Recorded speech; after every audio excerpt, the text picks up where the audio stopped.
worst possible thing you could say when you walk into a car dealership. I spent 5 years with Mercedes-Benz, 5 with General Motors, and the worst thing a person could say when they walk in is, if you could just get me to this payment, we got a deal. So your loan's probably still like 19, which means you got to pay to get out. You're upside down. It's called negative equity.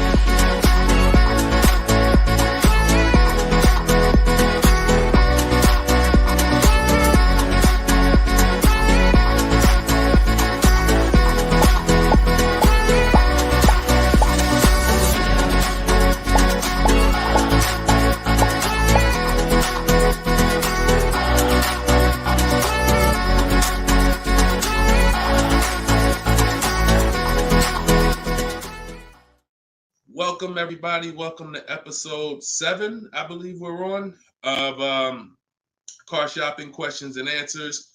We're live. Today is Thursday, 3 p.m. If you're watching this right now, then you are live.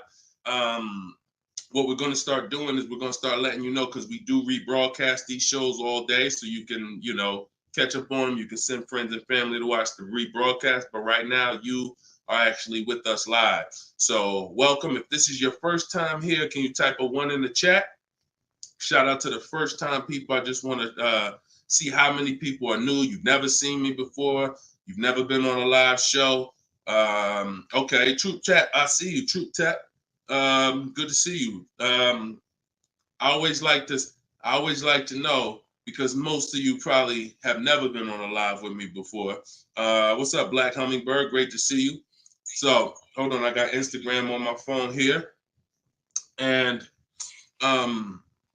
as you come in, first of all, I want to introduce myself, because you don't know me. My name is Deshone. I go by Deshone the Auto Advisor. I spent 14 years in the car business, 5 with Mercedes, 5 with General Motors, and 4 I ran my own brokerage. Now what I've been doing since 2020 is showing you how to get below market car deals on purchases, leases, used cars, new cars, everything from home. I'm the author of the book, the digital book, Cars from Home, 7 Steps to Saving Time, Money, and Avoiding Dealerships.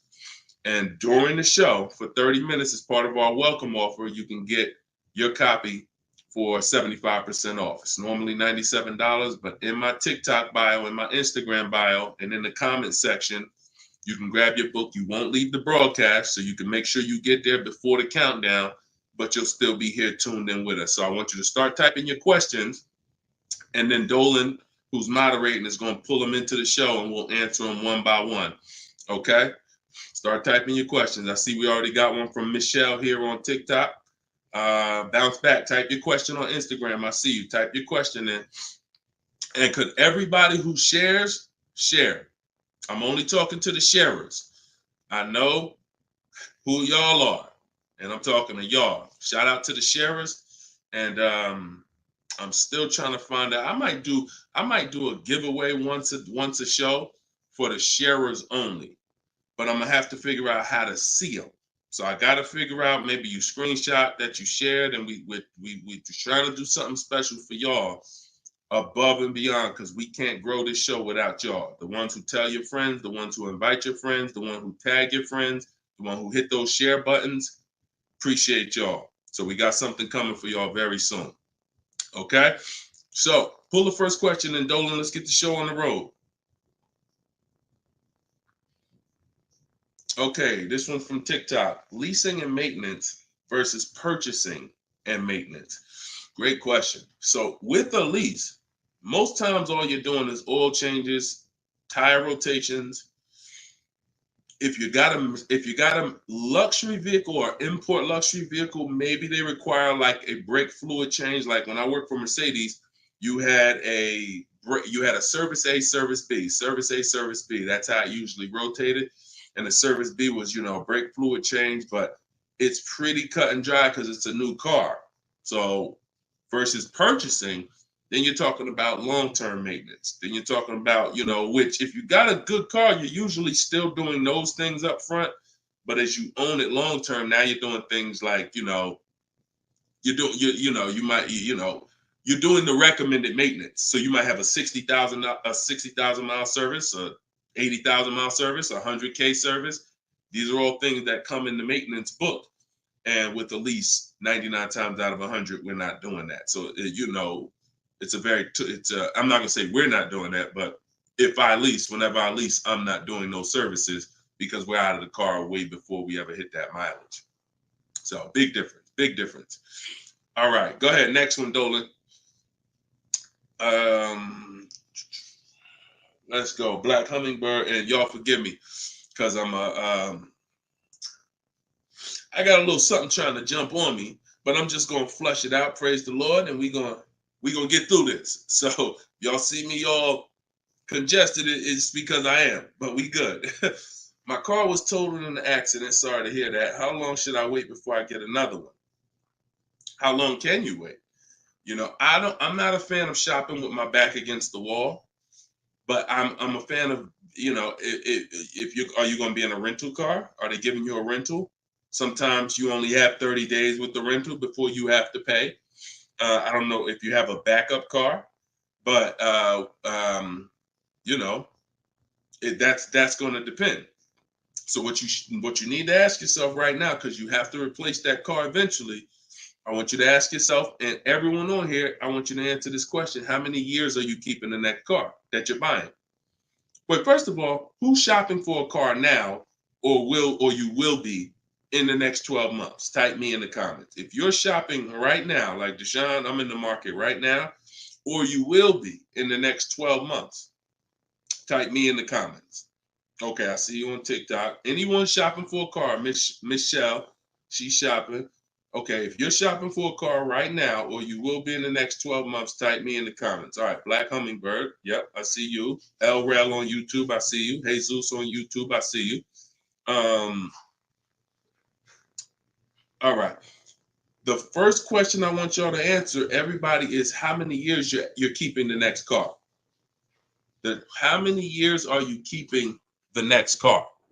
This is very important because this is the buying versus leasing question. How many years are you keeping the next car is the buying versus leasing question. So your Black Hummingbird, when you shop, is going to depend on how long you have. If you got a backup car, then there's no rush. If you don't have a backup car, then you need to find out, are they giving you a rental, you know, because that's going to dictate. I can't really give you any more information without knowing that. So if you want to tap in, follow up, we'll try to get your follow-up question here. All right, go ahead, shoot the next one up, Dolan, and let's see if we can get the follow-up for Black Hummingbird.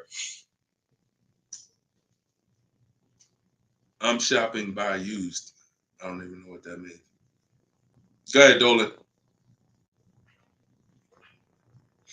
Okay, this one's from TikTok. My third live, I need a used car by June 1st, so lost.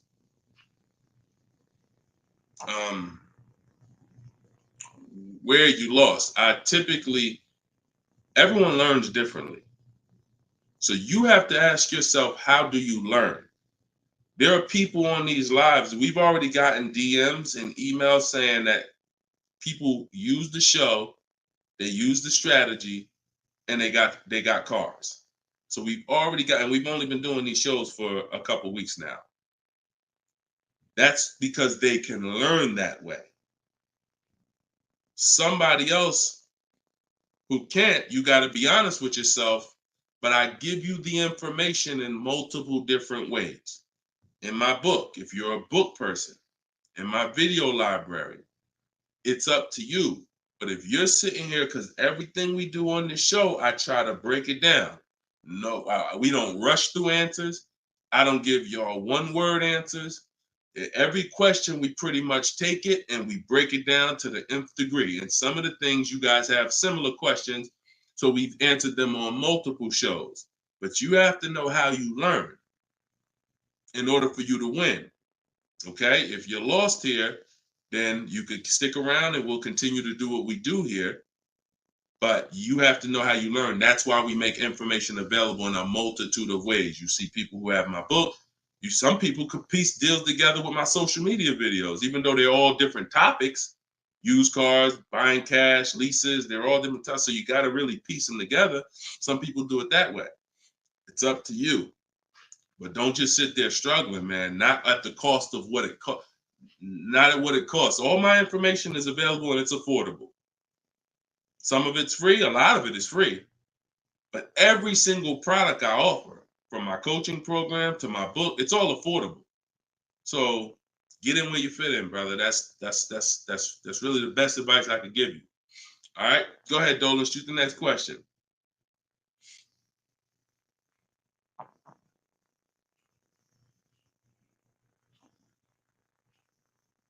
Okay, this one's from YouTube. LRel, what's going on? Peace, Deshone. I'm in the market for a used pickup truck for work. Never had one. How do I narrow down a reliable make model? Okay, so if I'm looking at you, the question you're asking is about the quality of the car, not finding a good one. So, example, let's just say there's a Dodge, a Dodge pickup truck. I'm just making this up, and that vehicle has a low reliability score. It doesn't matter if I go find a good one and I use my steps, the steps I'm going to go over with you to find a great used car, because the car overall has a low reliability score. Some Nissans have a low reliability longevity score because of their transmission. It doesn't matter if you use what I'm going to teach you to narrow it down to a great one, because the vehicle overall has a low longevity score. So I think the question you're asking is, how do I find a vehicle that has a good reliable one, and then I'll go shop for it. And because we could switch it. You could have a vehicle that has a high reliability score, high longevity score, but then you got a bad one because you didn't have a process on how to get it. So I think you're asking the first question, which is top level, how do I choose some good vehicles? And that's really Google, and we have a process. It's in our shopping process where we do a reliability check on every single vehicle. It takes 5 minutes to do.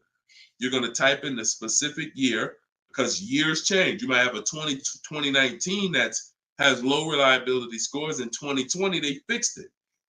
So we got to make sure we're adding the year when we do this Google search. But if I'm looking for a pickup, I'm looking at like a 1500, and I'm looking at, what I need. Some people need 2500 if you need heavy duty or something like that.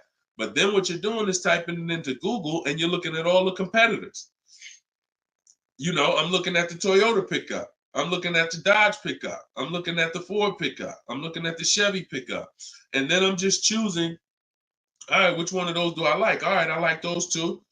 Then I'm deciding which one I'm going to like. Now, if you're buying used, you can't test drive it, because you can't test drive a used car until literally you're ready to take it home. You can't go and test drive one here, because the one you end up getting may drive totally different. That's just the way it is with used cars. So oftentimes what you're doing with used cars is you're looking at it, you're looking at videos on YouTube, but you're going to narrow it down to what you like, usually what you see in supermarkets, parking lots, on the road. Oh my goodness. Lord Jesus, help me get through this. And then what you're going to do is you're going to do that reliability check. So you go to Google, you type in the year 2019 Toyota Tundra reliability. Then you're going to skim that first page. So that first page of articles is going to tell you all you need to know. If you see low scores, if you see 7 out of 10 reliability, just skim that. Don't pay attention to any site from a dealer. This is part 4. This is in my book, because this is step 4. Because the next step after this car passes this test is now we're going to shop for it. You can't skip this. So that's why this is a really good question. Some of you are skipping the process of doing a reliability, longevity, and initial quality check on the cars you're getting. And that's why you get cars that are in the shop every 90 days. It's not because you bought a bad one necessarily. It's because the car itself has a low rating. Transmission's going out on you because you didn't do a longevity check to see that that car is known to have transmission problems at 80,000, 90,000 miles. So if you skip this little 5-minute step, it could cost you thousands of dollars. So you want to do that reliability, skim those articles. And then because you're keeping long term, you're not leasing, you're going to do the same thing with longevity. So you're going to type in 2019 Toyota Tundra longevity. And that's when you're going to see what they're saying about the car long term. Does it, transmission issues, engine issues? Sometimes it'll say right at the top, these cars are known to last 200 to 300,000 miles when properly serviced. Then then the only mission is, all right, the car itself has great scores. Now I have to find a good one. Okay? That's step one now. Okay? That's where you start. Great question. Okay, go ahead, Dolan. Shoot the next one up. All right, we got Philip on Facebook. Would you say buying or leasing is better right now? Also, what about down payment with leasing? So, all right, you should never be in a position where you're asking yourself, should I buy or lease this car? Based on what you feel. Yeah, so I feel like I should buy. No, the buying or leasing question is based on how long you're keeping the car. I have something that I do that I teach called the 8-year rule. The 8-year rule says that if you're not buying a car to keep at least 8 years, you should be shopping for a lease. Reason being is there is no way for you to get a great deal on a car if you buy it when you should have leased it. Because lease deals, when you get a great lease deal, it's so good, it's so low, it's so much less money out of pocket that it will take a buyer years to catch up with you. We did a scenario in the last show where we compared this deal that one of our students got, Frina, who uses my stuff. And anyone who's using my stuff is going to get these deals if you follow my process. It's not, you don't have to be great. You could be a bad negotiator. It doesn't matter. As long as you know how to use a computer and do copy and paste, you can get these deals. But we compared her deal, which she got at $579 a month on this $65,000 car, and we compared it to a purchase, which would be literally $900, $1,000 a month. So how do we make this decision? Very simple. If you are not buying your car to keep for 8 years, you should be leasing it, because in the middle, y'all know when I break this out, if you've been on the show before, this is the depreciation scale. This is how your car goes down in value. I know some of you have been taught, I want to buy my car, I drive as much as I want. I don't want to pay for the miles. But you're paying for your miles. Because check this out. You buy your car here for $30,000. A year later, even if you don't drive it, it's no longer worth $30,000. At best, it's worth $22,000. If you don't drive it 1 mile, it's probably worth $25,000. You lost $5,000 and you never drove it 1 mile. That's depreciation. So your car is depreciating like this. Year 1, year 2, year 3. That's why you flipping these cars, buying cars, trading them in 6 months, a year. You're losing at least $5,000, $10,000, but they'll hide it in a monthly payment. See, a cash buyer, you never do this. Some of you who are like, I pay cash, you never do it. You never buy a car, turn around, I don't like the car, I'm gonna trade this thing in. Because when you come in and they tell you, well, I know you just paid 35, but we can only give you 28. I just bought the car 6 months ago. You know what I mean? I lost $7,000 that fast? Yep, at least. You're like, all right, I'm not doing that. But with a payment, they'll hide it in a payment, and you don't understand. You just lost $7,000 in 6 months. So this is how you have to see this short-term ownership when you buy a car. My car is going down in value 20% the first year, 15% the third year. It's losing thousands of dollars. But if I keep it a long time, 7 years, 8 years, it starts to level out where I'm not losing that money anymore. If you have a car outside your house right now that you've had for more than 8 years, I want you to type the number of years you've had the car. Everybody on here, we're live. This is our 3 p.m. Thursday live show. This isn't a rebroadcast. So tell me right now, everyone who has a car outside, type how many years you've had the car. How many years? If it's 8, if it's 9, 10, 12. Had somebody on the last broadcast, somebody said they had like a 15-year-old car outside. You'll notice this, Gilda, you got an 11-year-old car outside. Here's what you'll notice. Your car is no longer losing value like this every year. Your car is no longer losing value like this every year. You're going to look and say, if let's assume right now, Gilda, your car is worth, I'm just making up a number. I don't know the car, nothing. Let's say it's worth $8,000. A year from now, it's going to be worth close to $8,000. Probably worth $75,000. That means you've won. So when you're trying to, when you are buying, wow, Carol's has a 18-year-old car outside. So that means you've won, because this is how you win with a purchase. And pay very close attention to what I'm about to say. You don't win when you pay off the car. You pay off the car, but your car's still dropping like this. You didn't win yet. You didn't win yet. You win when you actually pay off the car and now the car is not dropping in value. You beat the depreciation. That's when you win purchasing. A lot of people were taught, don't keep the car that long. And that's where you're losing. That's why leasing is for you. Because there's only two ways you're going to avoid those hits. You're either going to keep the car long enough to get to where people like Gilda and Carol are. Look, Big Rich has these are people who kept cars long term, or you're going to get great lease deals where you're paying pennies on the dollar and you're winning. But those of you who are stuck in the middle, we got to get you out the middle, because you are losing the most money. You buy cars, you resell them. You buy cars, you trade them in 2 years, 3 years, you're losing the most money.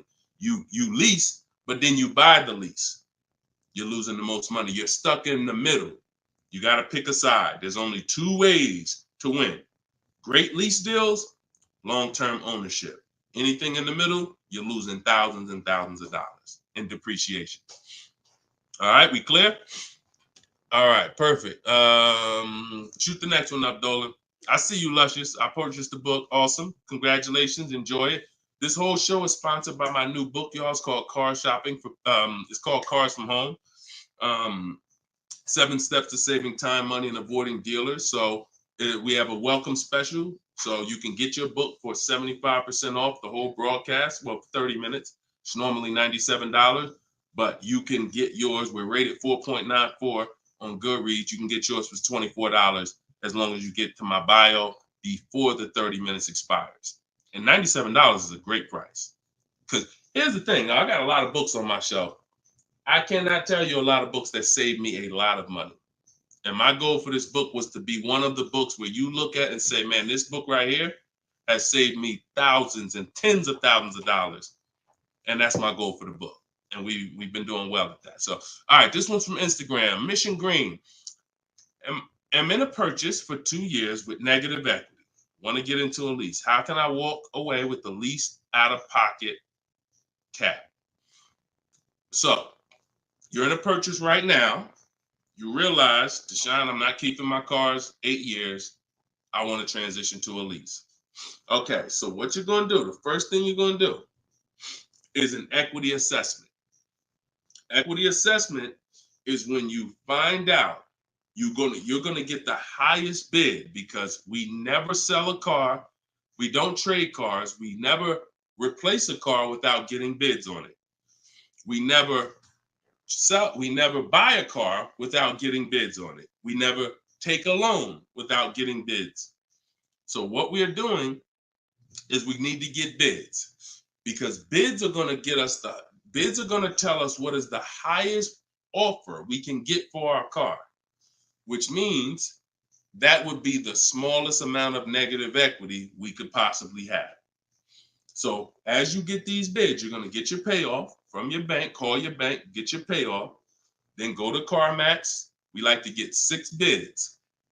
CarMax, Driveway, Carvana, Kelly's Blue Book Instant Cash Offer. Do not use kellysbluebook.com. It's nothing but a marketing website that it does us no good. Kelly's Blue Book Instant Cash Offer. Auto Nation Sell My Car, and Car Guru Sell My Car. Now, that'll get you 6 offers. And once you have those 6 offers, you'll know this is what my best case scenario is when it comes to my negative equity. That's my best case. There's 2 ways to get out of negative equity and get a car. There's 3 ways to get out of negative equity, but one of them doesn't lead to a car right now. So we're talking about the first option. That's what you do, and you want to pay the difference. So you're going to get all those bids, and you're going to look and say, okay, I got a $4,000 negative equity if I sell my car to AutoNation. They're the highest bid. Highest bid, $4,000 negative equity. I would not be taking any other money other than the putting it to the negative equity. If you got $4,000 in your pocket or anything and you're like, hey, should I put this down? No, we're going to get the next car with no money down. We need to minimize our negative equity by taking the highest offer from the online bidders. Now, once that happens, we close the gap, and that's the way to move. That's the best case scenario. So if you can't do that, then what you're going to do is you have to trade. This is the only time we trade cars. There is no other time where we are going to trade a car, because you don't get the most money trading a car. You don't get the most money trading anything. If you think about it, if you got a lawnmower and I got a bike, and I'm like, man, look, I'll trade you my bike for your I'll trade you my bike for your lawnmower. Neither one of us is really getting the most money that we could get. That's a trade. It's like a little compromise. I take a little less because I got something you want, you got something I want. It's different than me saying, you know what, I got a bike. Let me see the most money I can get for my bike, and then I come back and pay you for the lawnmower. And this is how you have to see it. This is why we don't trade.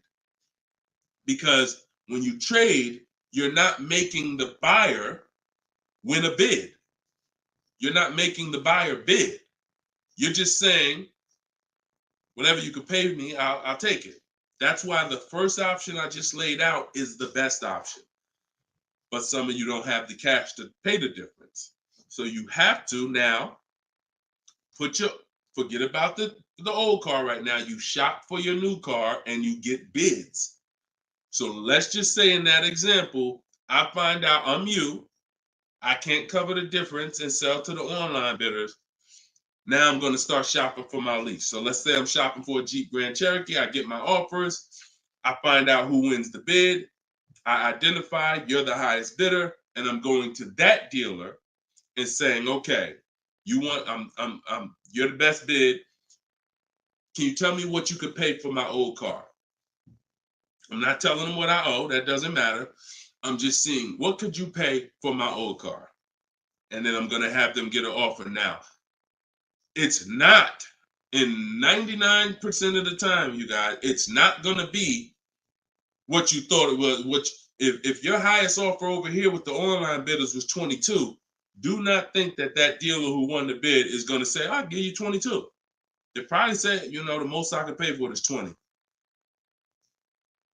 And you have to take it because they can't win both bids. That's just almost impossible. The fact they're going to outbid all their competition on the car you're trying to buy from them. So I beat all these other Jeep dealers to win your business, and I'm going to beat CarMax, Boom, Driveway, all these other companies and pay you more for your trade. That's not going to happen.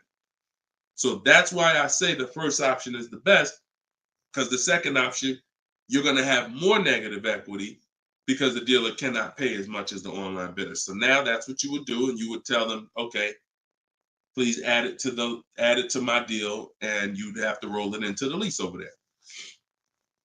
Third scenario where you can't get out is if you have too much negative equity. You're either going to need cash or you're going to need to pay the loan down. It's that simple. Because when you bring that negative equity over, the bank only has a certain amount that they're going to approve. If you're buying a $40,000 vehicle, they're not going to approve $55,000 because you got all this 10 grand negative equity, 12 grand, you're just trying to slap it on. You can have a 900 credit score. That's why I call negative equity the bad credit for people with good credit, because it can literally prevent you from getting a car.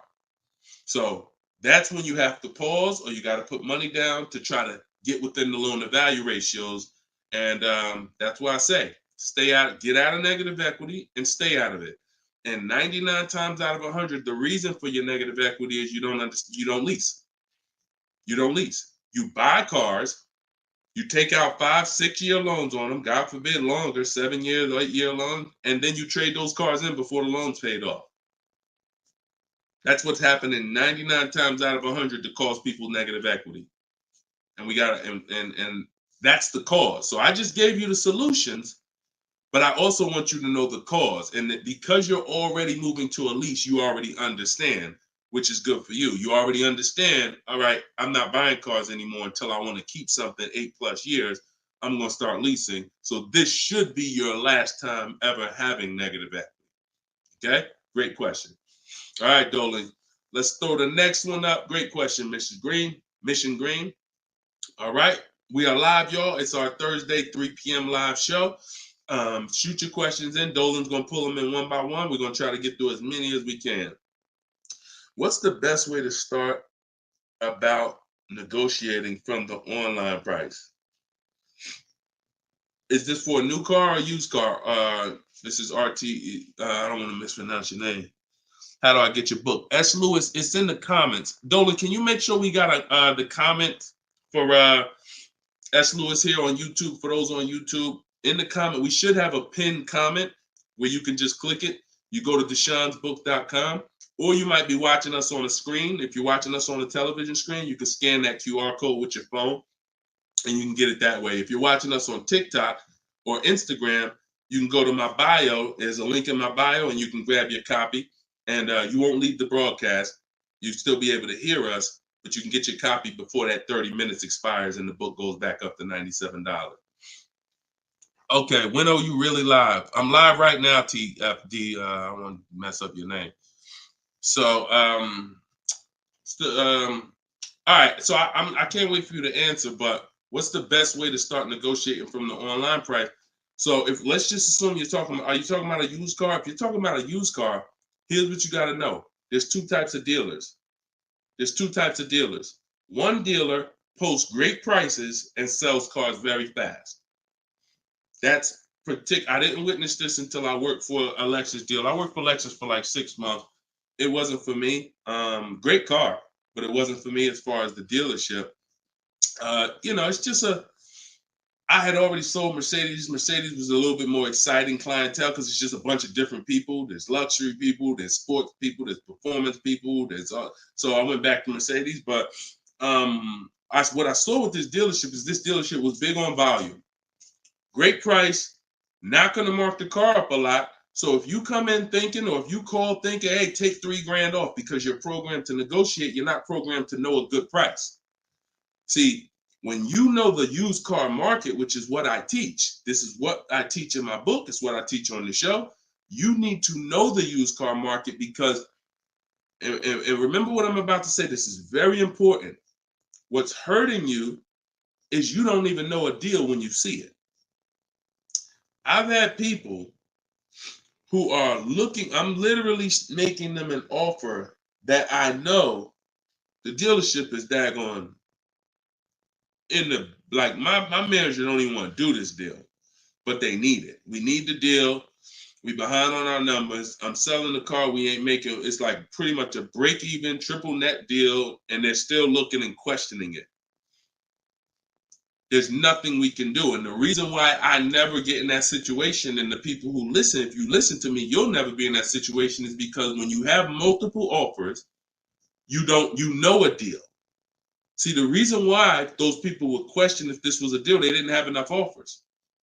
They didn't see that there's offers $2,000, $3,000, $4,000 more than the one I was making them to know confidently, Deshone, this is better than every offer I got so far. Let me take this and get up out of here. So you don't know a deal when you see one, and that's hurting you because someone who knows a deal, like me, or like somebody that listened to me, give you an example. Some of you are in the same town as some of you have my book.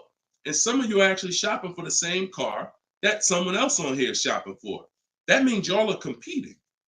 So someone who's using my stuff and who knows a deal and who's sitting here talking to multiple dealers while you looking at one dealer slow and doing this, they're going to get that car out of before you even have a time to wonder if this was a good deal. Oh, you know what? That is a good deal. Let me call them back. That car's gone. It's gone. So that's the first type of dealer. They price the cars to sell and they're not going to be online for more than 24, maybe 48 hours, and they're gone. The other used car dealer is dealers who price them high and they prepare to negotiate. They're ready because they know people want to see a discount and they're waiting for somebody like you to come in and say, okay, knock $2-3 grand off, you know. But if they're overpriced, what does it matter? If you're overpriced $3,000, $4,000, $5,000 and you take $3 grand off, you're still, it wasn't the best deal. So don't think so. Some of the best used car deals, when I bought my Infiniti truck, he literally only had $800 he could give me when I got there. I didn't ask for it when I was on the phone because, again, what I say, I'm trying to teach y'all the psychology. I don't want you to know everything that goes on behind the scenes. I just want you to know what to do. But every now and then I got to tell you why you should be doing this. When that car comes on, and that dealer knows this is the best price in the market, this car is not going to last for 48 hours. You call them and say, hey, could you do another 1,000 off? Click, not even interested. One, the car just got here. I don't know who you are. I don't know if you're serious. Listen, we ain't got no time for that. What we do when we find that best car is we know we've done all our research online from home. I'm on my way. Only thing I need to know is, has the car been smoked in? Because I can't see that online. That's the only thing. We verify that there's no fake fees, because some dealers will price a car low and then they add fake fees because they want you to come without even asking them about the fees. And the second type will, hey, the car's been smoked in, and if you don't ask them, you'll get there and be like, oh, car smells like smoke. That's the only two things we verify. No bogus fees. Nope, hasn't been smoked in. I'm on my way. Then when I get there, we test drive. Car meets our test drive. All right, boom. Can you do another 500 off, 700 off? Because I already know it's the best price in the market. See, when you know the market, you negotiate intelligently. When you don't know the market, you come in, hey, listen, take $3 grand off. You don't realize you look ridiculous. I don't want you looking ridiculous saying, yo, man, I can't do it. You haven't done your research. I don't want you leaving, oh man, that dealer don't want to make a deal. No, you didn't know a deal. And you leaving and you like, oh man, I'm gonna find somebody. So this is the science of car shopping online.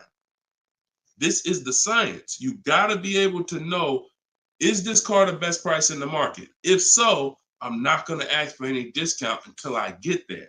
Because once they see me, I drove it, they know I'm serious. I know the car's the best price in the market. Hey, can you do another 500? Even if they say no, I know they won. All right, I won. But if they say, yeah, listen, I wouldn't normally do it because the car just got here, which is true. I know that. But, you're here. We want, all right, $500, we got it. Or, hey, look, can we split it? I really don't have the room. In which case, we know they're telling the truth because we know the market. You got it. We'll do it. This is how you get below market used car deals. You don't just stumble onto them. You get what I'm saying? Is everybody clear on that? Type clear if y'all are following what I'm saying. Clear if you're following what I'm saying. You're not going to accidentally stumble into a below market deal. It takes strategy to get below market deals. If everybody could get below market deals, they wouldn't be below market deals. They'd be average deals. Does that make sense? All right, glad we clear. I see you, Michelle. All right, shoot the next question up, Dolan. Let's roll. Let's keep it going. I see you, Rose, on Facebook. All right, Blooming Chosen One from Instagram. Almost done closing at 1%. Let's go. Come on. Come on. That's what I want to hear.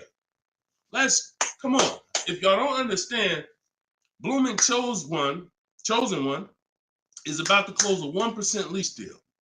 That means her lease pay, I'm assuming that this is a woman. I can't see, so forgive me if there's no picture. She's about to close a lease deal at 1%. which means her lease payment is 1% of the MSRP, no money down. I just want to make sure it's clear, chosen one. We don't, if it's money down, it's not 1%. It should be like $400 a month. I'm giving you $400, car's $40,000. That's 1%. So, any tips on techniques for finding great deals on insurance? I use Insurify or I use Jerry. These are apps that shop on websites that shop multiple carriers. And I know it's Kayak and stuff like that, but what I found is Insurify has like insurance companies that we don't know about. It's painful shopping for insurance unless you have something that's actually, because think about all the insurance companies around us that will want to give us auto insurance. We don't know about them now. Small companies, they don't have the advertising budgets. So you want a tool that's going to connect you with all these insurance companies, not just the big name ones that we all know, Liberty Mutual, State Farm, that got the, $1 billion marketing budget. Some of the smaller insurance companies, we want to get those offers. And so Insurify.com, I'm not sponsored by them. I just love multiple offers. So I love multiple offers. And so any tool that gets me multiple offers on anything, I love. So yeah, that's what I would say. So keep me posted. I told you I want to see your deals. See, she ain't even say what car she's looking at. That's how we know. See, people with no skills, all they talk about is the car. Just got the new Range Rover. Yep, just treated myself. Retirement gift. All they talk about is the car. And I'm not stepping on your toes, but you like Deshone, that's me. That's me.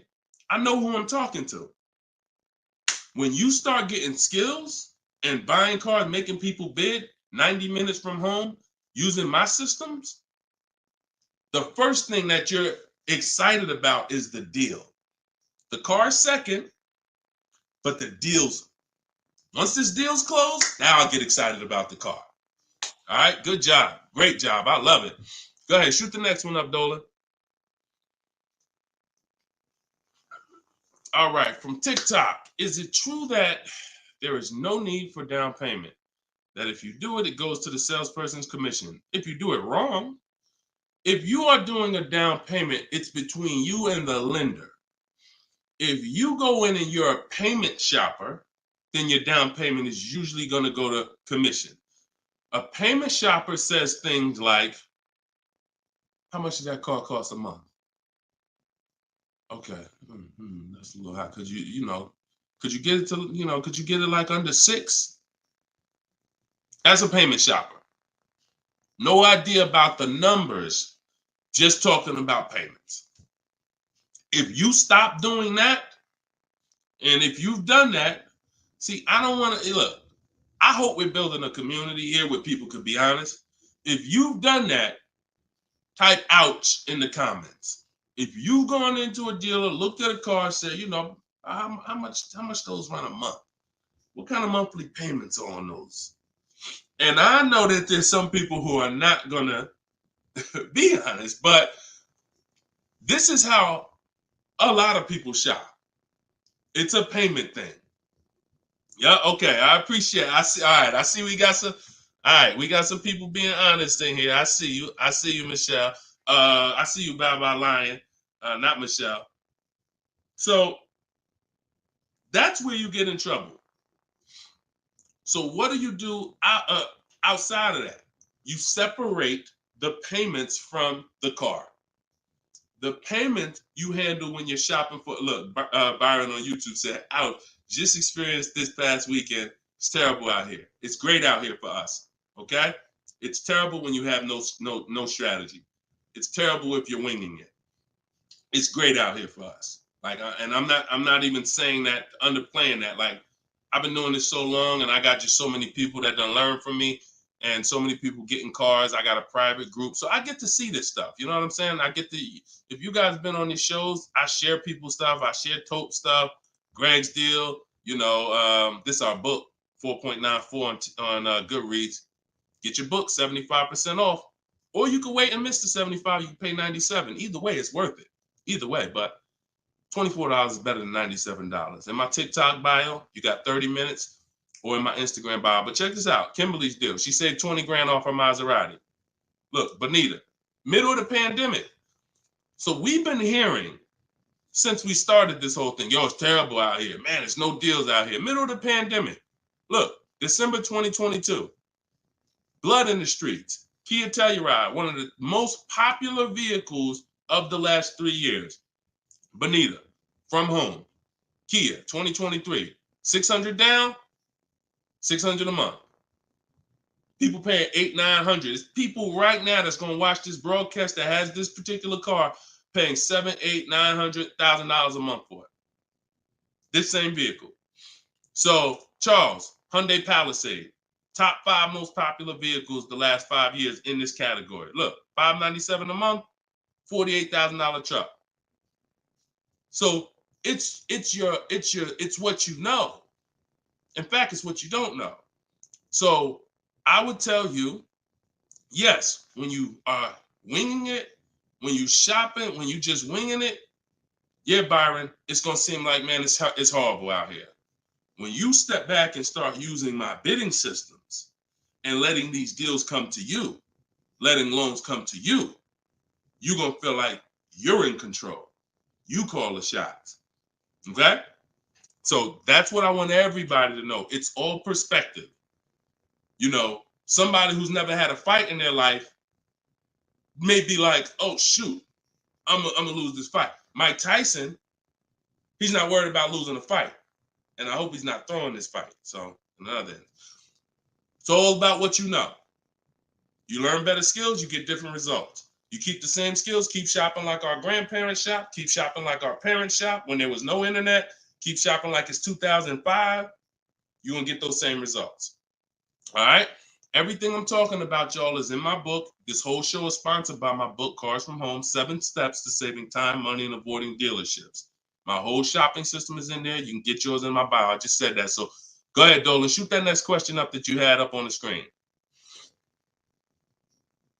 My lease is up this year, but I'm over 4,000 miles, and a car dealer just told me if I lease again that I'll have to pay for the over miles. What do I do? Okay, I want you to know something, and I want you to hear me clearly. Dealers who tell you they'll cover the mileage. I know some of you have heard this in the past. You know, my dealer said if I release a car from them, they took care of the mileage for me. No, they didn't. No, they didn't. Mileage is never taken care of because mileage is between you and the bank. You told me you were going to drive this, the bank, not the dealer. Dealer has nothing to do with the car. Once you drive off the lot, it's between you and the bank. It's between you and the leasing company. So when you go over miles, the bank says they told us they were going to bring this car back with 36,000 miles on it. They already have an estimated value of what they're going to sell the car for, and it's based on 36,000 miles. That's why if we're under miles, we always do an equity assessment. You're going to do this either way, Miss B, but this is one of the main reasons when we're under miles, it doesn't matter, because if we drive less than we told them we were going to drive, we want to see if there's any equity that we can actually pull out. If you didn't know you can sell a lease, yeah, that's another discovery. Aha moment, you can. We've been doing it for years. So, but going back to this case, if you're over miles, you got to pay for it because you can't give it back to them. It comes out of their profit. So what do we do to try to minimize this? One, we don't let a dealer tell us we're going to work this out for you. We have to do our own equity assessment. So you want to see what your position is. You want to call the leasing company, get your payoff. This is the second step in my process. Once you know whether you're going to buy or lease again, that's step one. Now, if you have a car to replace, you own it, you lease it, doesn't matter. Anything you're replacing, we got to do an equity assessment on it. So we're going to call the bank, get our payoff. If it's paid off, obviously we don't have to do that. And then you're going to get that payoff, and then you're going to get those offers I talked about earlier in the show. If you missed it, I don't want to go through the whole equity assessment process because we already did it. And for the people who've been on here, I don't want to repeat the whole thing. But if you go on YouTube, if you go on Facebook, you'll be able to see the broadcast. Go to the section on equity assessment and follow that process, because you need to see, can I sell this vehicle and break even, get out of it, or if I have a mileage penalty, you know, does it make more sense for me to actually get out now, which in a lot of cases it probably won't because you have payments remaining. So if you got out now, see, if you sell it, it's clean. So if you sell it, and it goes back to what we were talking about with what somebody asked the question about the negative equity. Let's just say I'm you. I do my equity assessment. I find out to get out of the lease, I got to contribute like $1,000, but I could get out now. When I sell a lease, there's no penalty. It's literally no payments due, nothing. It's everyone's whole. That's the only way everyone's whole. My second option is I got to account for the payments I have left on my contract. If I got 5 payments left at $500 a month, that's $2,500. Does it make more sense for me to get out now and pay those payments? Probably not. Or does it make more sense for me to just wait and take the mileage penalty? So those are the 3 things you're comparing. Selling the car, and you're seeing what's the least money that comes out of my pocket. What's the best of those things? Selling the car, getting out now and taking the payment hit, because all those payments are going to be due. They're going to have to be rolled over to your next vehicle, or driving the car until you get close to the end of the lease, and maybe maybe it depends on how much you drive per month. And maybe you're 8,000 miles over, and that's a $2,000 mileage penalty. So these are the things you have to think about. But I'm telling you that if you just walk into a dealer and say, hey, could you work this up for me? Now you don't even have the luxury of guaranteeing you got the best price on the car. So now, because they see you as desperate, oh, she needs help. She don't know what she's doing. So let's just work these numbers, move these numbers around, and tell her, hey, we got you to this payment. Does that work?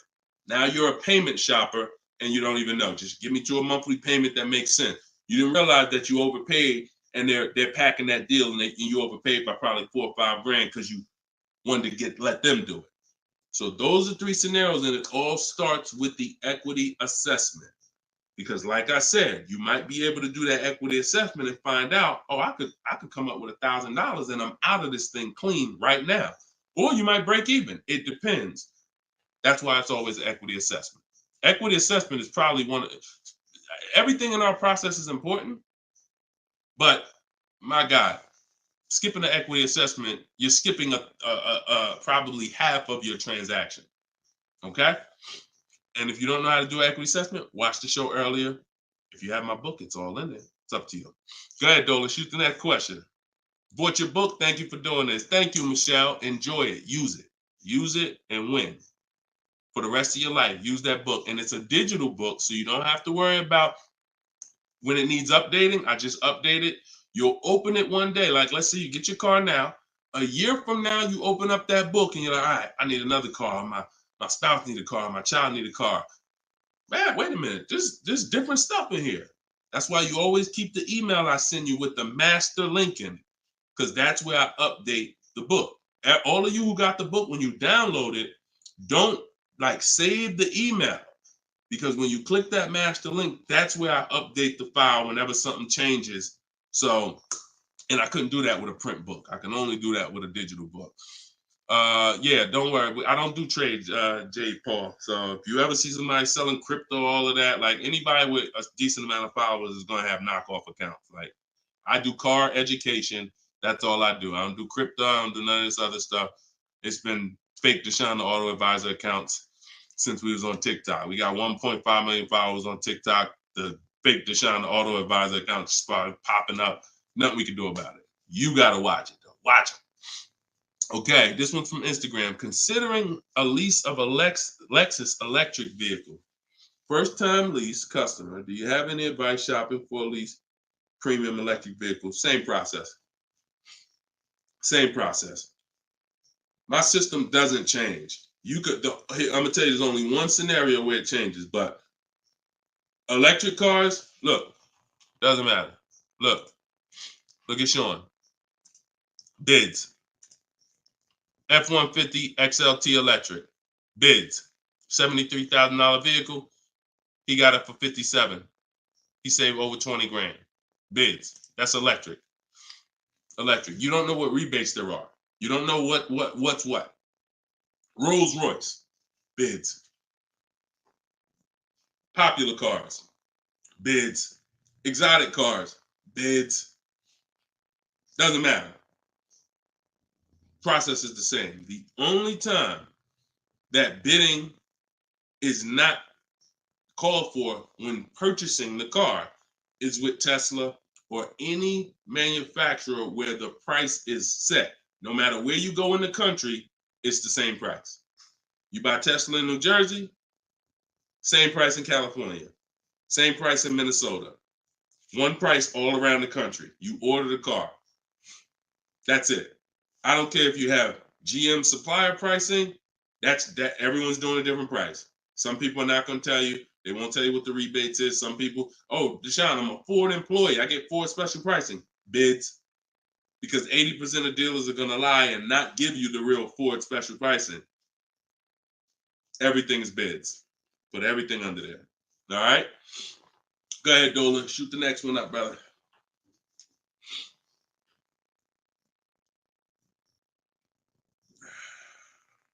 No, you don't bid. You don't bid, Coco. You're making people bid. This one bounced back, Brian from Instagram. What's up? Hey, bro, I recently financed the BMW 330M, but the problem is they gave me a high APR. Sounds like a payment shopper. Listen, we got to take responsibility. You accepted a high APR. Now, how do you get out of it? Only way is to refinance. You can refinance or sell a vehicle. And so bids, what we do is, see, now let's just say for an example, you use our system we call the bank bidding war. Bank bidding war is 3 rounds. We check to see if there's any special interest rates. 1, no special interest rates on the car, which a BMW 330M, probably not. You never know. But then if there's no special interest rates, we go and we get bids and we find a dealer that's going to sell us the BMW M for the lowest price. And it doesn't matter, popular cars. I had a young lady earlier this year. Well, no, that was last year. She was looking at the brand new X4M, redesigned, just redesigned, brand new body style. She got her offers. Best offer was $3,000 below MSRP. Worst offer was like $5,000 over MSRP. Brand new, newly designed, fresh in the country. No one's ever seen it. Bids, she got $3,000 below MSRP. When people are paying thousands more than that. So it doesn't matter the car. Now, once we, but that's that's the part where I say you separate the loan from the car. You separate the loan from the car. We find the dealer who's going to sell us the car for the lowest price. Once that's done, now this is when we talk about the second round of the bank bidding war, which is my bank, my credit union, online lenders, not the dealer yet. The dealer is round 3. The dealer's banks, the dealer's credit unions, that's round 3. That's the final round. Second round is I'm coming home, getting my bank, my credit union, online, giving them my information, going online, car loans online, looking at everyone that I can find that gives car loans in my area, letting all these people run my credit, because if you do this right, it doesn't affect your credit other than one hard inquiry. It shows all the inquiries on your report, but when you rate shop using the bank bidding war strategy, at the end of the window, it only weighs on your credit like one hard inquiry. But you got to do this in this small window. Takes 2 days. First one is all of those bank, that's the round 2. So now let's say my best rate from that round 2 is 7.9 interest rate. Okay, round 2's done. Now I'm calling the dealer who won the bid, who has my car waiting. I already reserved it. And I'm saying, okay, my bank or this bank gave me 7.9. If you guys can beat it, I'll give you the business. Now, round 3 starts with the dealer going to work. That's when the dealer's bank. See, the problem is the dealer was your first offer for financing, or one of your first offers. The dealer, when properly done, is our last offer. And so if he came back and at the end of those rounds, 8.99 was the best rate, you wouldn't have a question. You wouldn't be questioning it. You wouldn't be saying, oh, man, how do I get?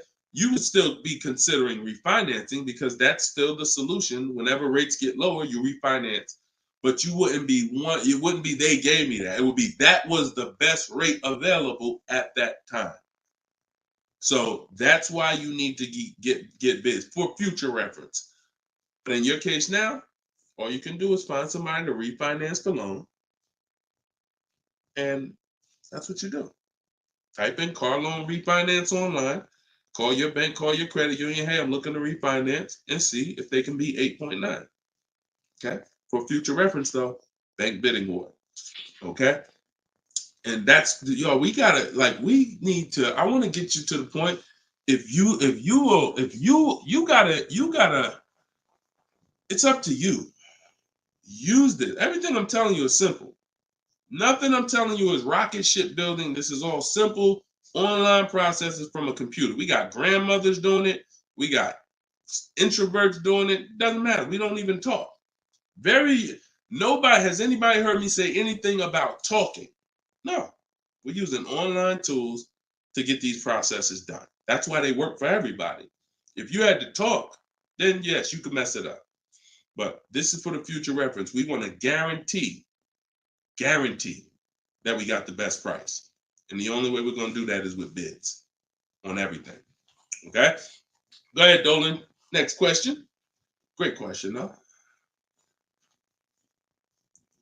All right. This one's from TikTok. Can24 Loco. Is a lease worth it if I know I'm going over the miles? You pick your miles. You pick your miles. I had somebody no, I don't even want to talk about him. Somewhere along the line they told him it was okay. So you pick the miles on a lease, and I would never in a million years pick less miles than I need. 10,000 miles per year, 12,000 miles per year, and here's what happens: if you see somebody who's intentionally picking less miles to save $20 and to go from 10,000 miles a year to 12,000 miles per year is probably like $20 a month. To go from 12,000 to 15,000 for most cars is probably another $25 a month. So the difference between 10,000 miles per year and 15,000 miles per year, 15,000, no penalties. Deshone, I know I need 15,000, but I took 10. So you're going to do 15,000 anyway, and you're going to be penalized for the 5,000 per year over at 25 cents a mile. Instead of paying the additional $45 a month, which would be way less than the penalties, because 5,000 miles per year, 15,000 miles over at 25 cents a mile is $3,750. $45 a month times 3 years is $1,620. Numbers are numbers. $45 a month more to my lease contract from the beginning, because that's the mileage I really need.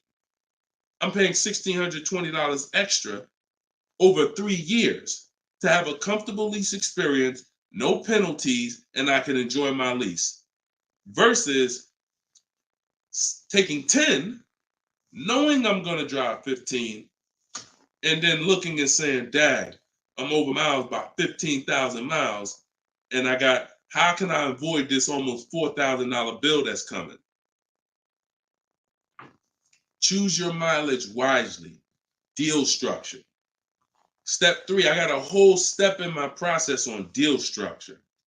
This falls under deal structure. So we never take a lease knowing we're going over the mileage. We just never do that. We're setting ourselves up to not enjoy the lease.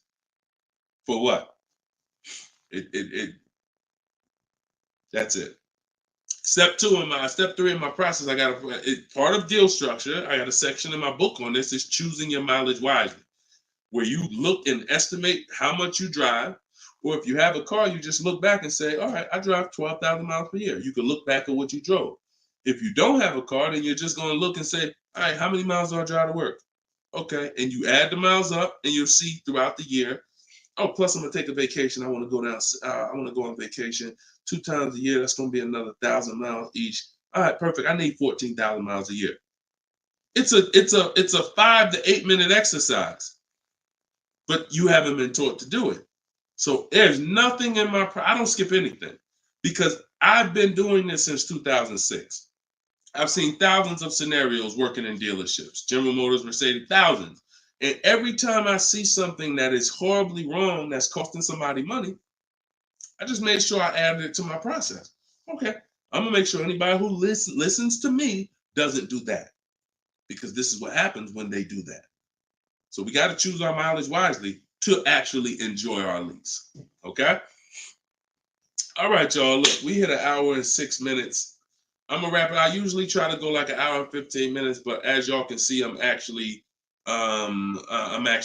struggling to get through this. I need to go and get me some tea, and that's what I'm gonna do. This is our second show for the day, and some of you may be watching us on a rebroadcast, but right now we're live. We've been live Monday, Tuesday, just so y'all know, and I'll probably have a link in my bio by tomorrow to our calendar.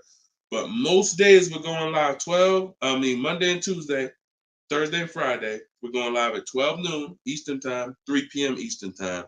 So that's when our show is going to air live. And every time you see us on a rebroadcast, we're going to have a sign on the top that says rebroadcast. So y'all know, okay, this is a rebroadcast. In case I couldn't watch the whole show, I was at work. So we rebroadcast all the time. But yes, always a pleasure, y'all. Let's keep winning. Shout out to the people who got my book. I appreciate y'all. Thank you to those who reviewed it, who helped us get to 4.94 on Goodreads.com. I appreciate you, and continue to use the book and continue to unlearn the bad stuff you learned about car buying. If you don't hear me say it, that's because I don't do it. And no one who listens to me does it. You hear somebody say, yeah, I was in the dealership. I was in there like 4 or 5 hours, but man, I was using what Deshone teach. You wasn't using what I teach, because we're not in dealerships more than 30 minutes. 30 minutes, tops. If we in there for more than 30 minutes, you could clearly say, this ain't what Deshone teach, because I'm only here to test drive, or I'm only here to pick up my car if they don't deliver.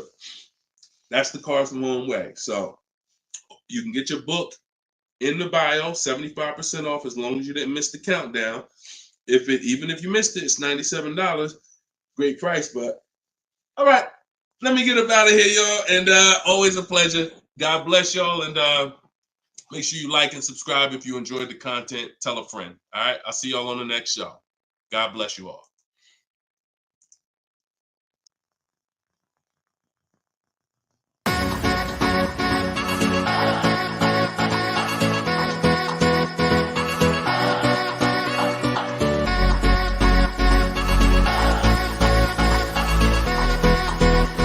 The worst possible thing you could say when you walk into a car dealership. I spent 5 years with Mercedes-Benz, 5 with General Motors, and the worst thing a person could say when they walk in is, if you could just get me to this payment, we got a deal. So your loan's probably still like 19, which means you got to pay to get out. You're upside down. It's called negative equity.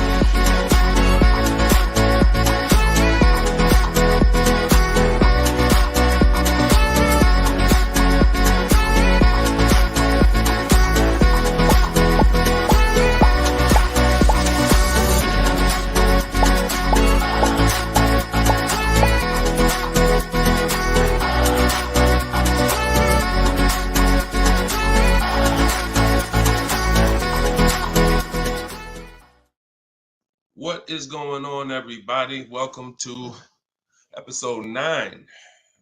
Maybe episode 8. Either way, I'll make sure the right episode is in the comments. But welcome to Car Shopping Questions and Answers. This is our live show. It is Monday. This is our noon show. We want to make sure that you know when we're live and when we're rebroadcasting. So every time you see the rebroadcast, you'll see a badge that says previously recorded or rebroadcast or replay. But whenever you don't see that badge, then you know we are live, and you can engage with us and ask your questions, and we will make sure that we get through as many as possible. So come on in. Everybody just come on in. I'm actually just sharing this broadcast on Facebook now. And on TikTok, welcome. I see you, Claudia. I see you, Dreamer. You guys can start typing your questions in. And let's do a little housekeeping first while we let the first couple questions come in. If you don't know me, this is your first time ever on a live with me, type the number 1 in the comments. I want to give a welcome to the first time people who've never been on a live with us before. And welcome back to the people who've been here before. I'm your host, Deshone. I'm known as Deshone the Auto Advisor. I spent 14 years in the car business with Mercedes-Benz, General Motors, and running my own brokerage. And now what I do is I teach people the science of car shopping from home. I'm the author of Cars from Home, my new digital book, 7 Steps to Saving Time, Money, and Avoiding Dealerships. And everything that I talk about, everything if you've seen any of my social media videos, everything is based on one of the 7 steps in our shopping system. So we don't hold back. So you guys can come in. I see a lot of people on TikTok coming in. Could y'all start tapping the screen if you're going to spend 10, 15 minutes with us? We're usually here for at least an hour. If y'all can start tapping the screen so we can let TikTok know we're about to talk some serious money over here. Frankie, I see you. Good to see you, Frankie boy. Thanks for sharing. Shout out to the sharers. And whenever we have the first question, we will certainly get down to it. Also, if you, all of you do have the opportunity to get my new digital book at 75% off. I always like to let you know about this welcome offer. The book is normally $97 and it's currently 4.94 stars on Goodreads.com. So thank you to all of you who have taken the time to rate the book, to review the book. But most importantly, thank you to everyone who's using the book so that you can stop car shopping like our grandparents. No offense, but most people are shopping the way our grandparents shopped before there was internet, before there was leverage.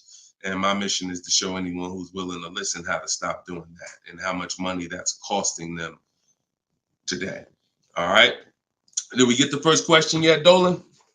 If not, then listen, you know I could keep talking. Okay, here we go. Instagram. Shout out to Instagram. All right. How long should you wait to refinance? It's a good question. I would refinance when it makes sense. If you have rates are high right now compared to where they were a year ago, 2 years ago, 3 years ago. So if you guys are in a higher interest rate than you could qualify for today, then you want to refinance as soon as possible. If you have an 8% rate and you could refinance to a 6% rate, you guys know on this show, if I talk about the money, 2% on a $30,000 loan is thousands. That's not hundreds. So if you have it, on some of you have improved your credit. So you may have had a lower credit score a year or 2 years ago when you got your car, but now your credit score is higher. So you want to make sure you are following this guideline though. Most of the people who want to loan you money want you to take more for longer. That's just what they want you to do. I am of the mindset of you don't want to stretch the loan out long. You don't want to stretch the loan. You don't want to stretch the. So if you've already paid for a year or two, you don't want to stretch the loan out longer because they'll want you to take it longer. They'll tell you right up front, if you take a 6-year loan, your payment's going to be this. Meanwhile, you've already paid for 2 years. Don't fall in love with the new lower payment. Fall in love with paying as much as you can at the higher interest rate. So if you can pay a higher payment for 4 years, pay the highest payment you can to get the loan out of the way faster. Don't be tempted to stretch out the loan and go longer with it. Or else you're falling into that trap. Like I said, people want to loan you money, want to lend you more for longer. They take it for 6 years. You could always pay it off earlier. They're hoping you don't. Okay, so that's typically the rules of thumb that I like to follow. All right. This is from Instagram. Well, this is Luna. I was desperate and just got the first deal. I set a very high payment. Can I refinance for a smaller amount? Luna, weren't you on the show a couple days ago? I was desperate and just got the first deal. I set for a very high payment. Can I refinance for a smaller amount? It's probably going to be early for you to do that. Did you? Hold on one second. If you hold on, let me open the Instagram comments so I could actually see. I know Dolan's bringing the comments to the show, but I want to make sure I could actually see the Instagram comments. Hold on. Okay. So because if you just got the vehicle, I mean, you could try to refinance, but it depends on how high of a rate they gave you compared to what you could have gotten if you would have followed like our bank bidding war process. You bought a brand new 24 Mitsubishi. Okay. Haven't you been on the show, Luna? This isn't your first time, right? You've been here. You've been with us for a couple. You've been with us for oh, it was in December 2023. Okay. I appreciate it. Thanks for the information. That's why I wanted to see the comments so I could actually have the dialogue with you. Yeah, I mean, that's all you could do. You could try and you could try to refinance online. You can go on Google and type in auto refinance online and start to see what those companies look like and see if but you need to know your rate, and then you need to know what the companies that'll refinance you are offering you and see if it makes sense. If you got a higher rate than you could have gotten, then certainly you can refinance. If they got you the best rate that you could qualify, then you may have to wait a little longer, but usually, it doesn't hurt you to check, especially if you're in a considerably high interest rate. You certainly want to see if there's a possibility, because like I said, 2 points, 3 points on an interest rate is thousands of dollars, not hundreds. All right, TikTok, y'all gonna spend some time with us. Can y'all tap the screen and shoot the likes up if you're gonna talk money with us? Here's the thing, y'all. I'm gonna be honest with y'all. Y'all know I've been this way from day one, and I can't be any other way. I'm considering, and some of you know, I'm gonna tell y'all a story because I'm gonna keep this real, real, real, right? So in 2021, we did a podcast. It was called the Auto Advisors Podcast. The Auto Advisors Podcast got 10,000 downloads in the first 90 days, which was a great metric for a new podcast. I stopped it. You know why? Because we're in the way the podcast is, and I'm just keeping it 100% with y'all. I'm never gonna stop doing the information, but if people don't engage with the show, then we'll just keep the rebroadcast going. The rebroadcasts are great. I'm 100 for my lifestyle, for my getting the information out. We do tons of free social media videos. I just don't want y'all to be questioning, Dad, why Deshone not doing the live show anymore? Because the live show needs to make sense. I've been telling y'all to share. I look at the shares. I see the people who come regular. I see not a lot of people share. All good. I just want y'all to know that when you can't ask the questions and you got to just do the rebroadcast, that's going to be the reason why. That's really going to be the reason why. Because we can sit back and we can let this live stream go 24/7. I love it. Dolan runs it. It's great. We sell a lot of books throughout the day. People get their questions answered. It's great. If y'all like Deshone now, I would really like to ask questions and have the opportunity for my family to ask questions and get their questions answered, then y'all gonna have to show up. Y'all gonna have to show up. It's always been that way. Now, we're gonna have information everywhere for you. Free social media videos, my free masterclass is in my link in my bio.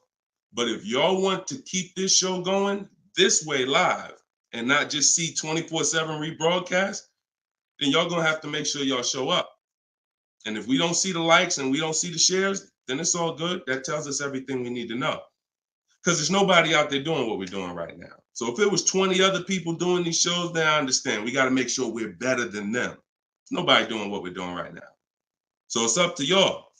All right, so Dolan, let's go. TikTok question.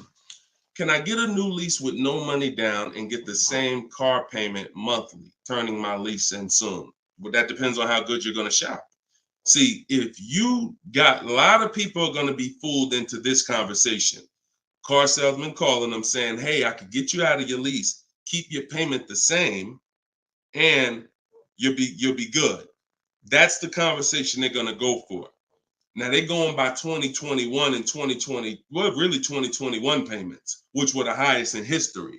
And what they're depending on is they're hoping that most people don't ask a question. You already been paying this, you already been paying the high payment. What if I could put you into 2024 for the same price? Meanwhile, those prices that you were paying were ridiculously high. All through the pandemic, most 99 probably percent of people were paying ridiculous payments. That's why I always show Bonita. So when you look at Bonita, Bonita is the one who got one of the most popular vehicles during the pandemic. It was a Kia Telluride 2022. She got it for $600 out of pocket, $600 a month. It was like a 1.25% lease. How? Sitting at home and shopping offers. So to answer your question, don't comply. Your deal is going to be based on how well you shop. And what I'm teaching you to do is to stop going into dealers because 80% of them are overpriced. So you're going to go into a dealer, do your test drive, and then you're going to come home and you need to get at least 5 offers. Now you could do it my way. In my book, I have a strategy called the 25 to 5. We go online, we go to the dealer's websites, we put in what we want, 25 dealers' websites. It's a copy and paste template. Then we have conversations by email because out of those 25 dealers, figure about 10 are going to have a car we want. And then we're looking to get 5 to 7 offers. If you shop the right way, you're not shopping the right way if you don't see a $150 to $200 difference between your offers. You're just not shopping the right way because we know I've helped. Personally, we have about 1,600 people in our car shopping course, in my coaching program, and we probably have about 6,000 people who have my book. That's enough data for us to know when people send me their deals, 80% of dealers are overpriced. What's the message then? If you don't get 5 offers, you're going to overpay. Hands down. Not 3, not 4. Now, some people with Charles, if they're shopping for a really hot vehicle, like Charles got a Palisade a little while ago, he got 10 quotes. So he reached out to 35 dealers. But look what he's paying. $48,000, almost $49,000 vehicle, he's paying $597. And both of those deals were no money down. So if he didn't know how to shop, then he would be paying $700, $800. Some of you may be looking and saying, Deshone, man, I got a Palisade and I pay a lot more than that. Or, hey, but that's going to depend on how you shop. You must get at least 5 offers if you're truly going to see the bottom of the market, because 80% of dealers, 4 out of 5 are overpriced. So certainly you could do deals with no money down. It's not even a question. And don't pay attention to commercials, because what you'll see is neither one of those 2 deals that I just showed you were from a commercial. They'll probably, when you look at what a commercial says you can lease a Kia Telluride for, especially or a Palisade for, especially a $50,000 Palisade, it would be a lot higher than this, and it would be with 1,000 down plus tax plus fees. That's why you can't pay attention to commercials. So that's the answer.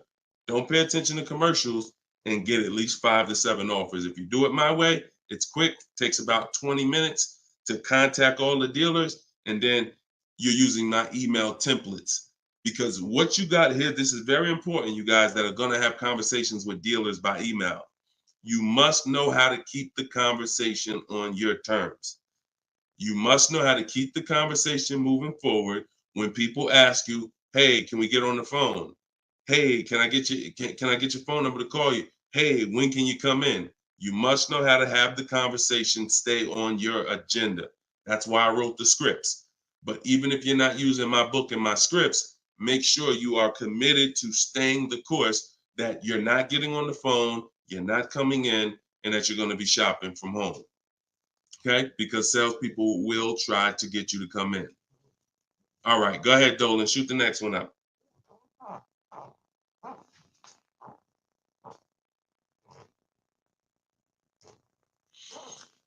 Okay. Hi, the dealer wants to run my credit card. I just watched one of your videos and you said don't let them do that. They want to run your credit card for what?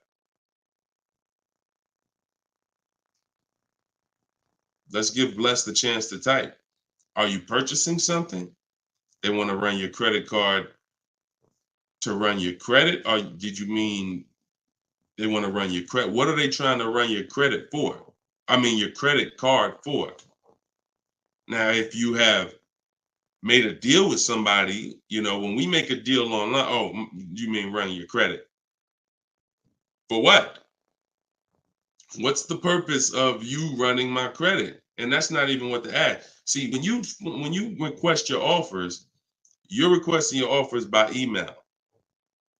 And we're always telling them assume tier 1 credit. There's nothing else for us to focus on. What is the purpose? Now, again, let the 80% do what the 80% do. Lie, tell you stuff. You need to have other dealers in your inbox to know. Sometimes people say, well, Deshone, this dealer said, this one dealer said they don't lease. I said, okay. How many other dealers that you talked to said that? No one yet. Okay. When 80% of them say that, that means they don't lease that car. One dealer, they might be having customers come in, don't know what they're doing. Oh, yeah, no, we don't lease. Oh, okay. Well, I guess how much is it to purchase then? So let the 80% do what the 80% do. When we shop by the numbers, and when you shop by the numbers, you win, because if this dealer lies, the other dealer is exposed that they lied. So one dealer says I can't lease, and then 4 other ones give me a lease offer. Clearly, you were lying. So don't worry about what one dealer says ever. That's why you need to be having multiple conversations at all times.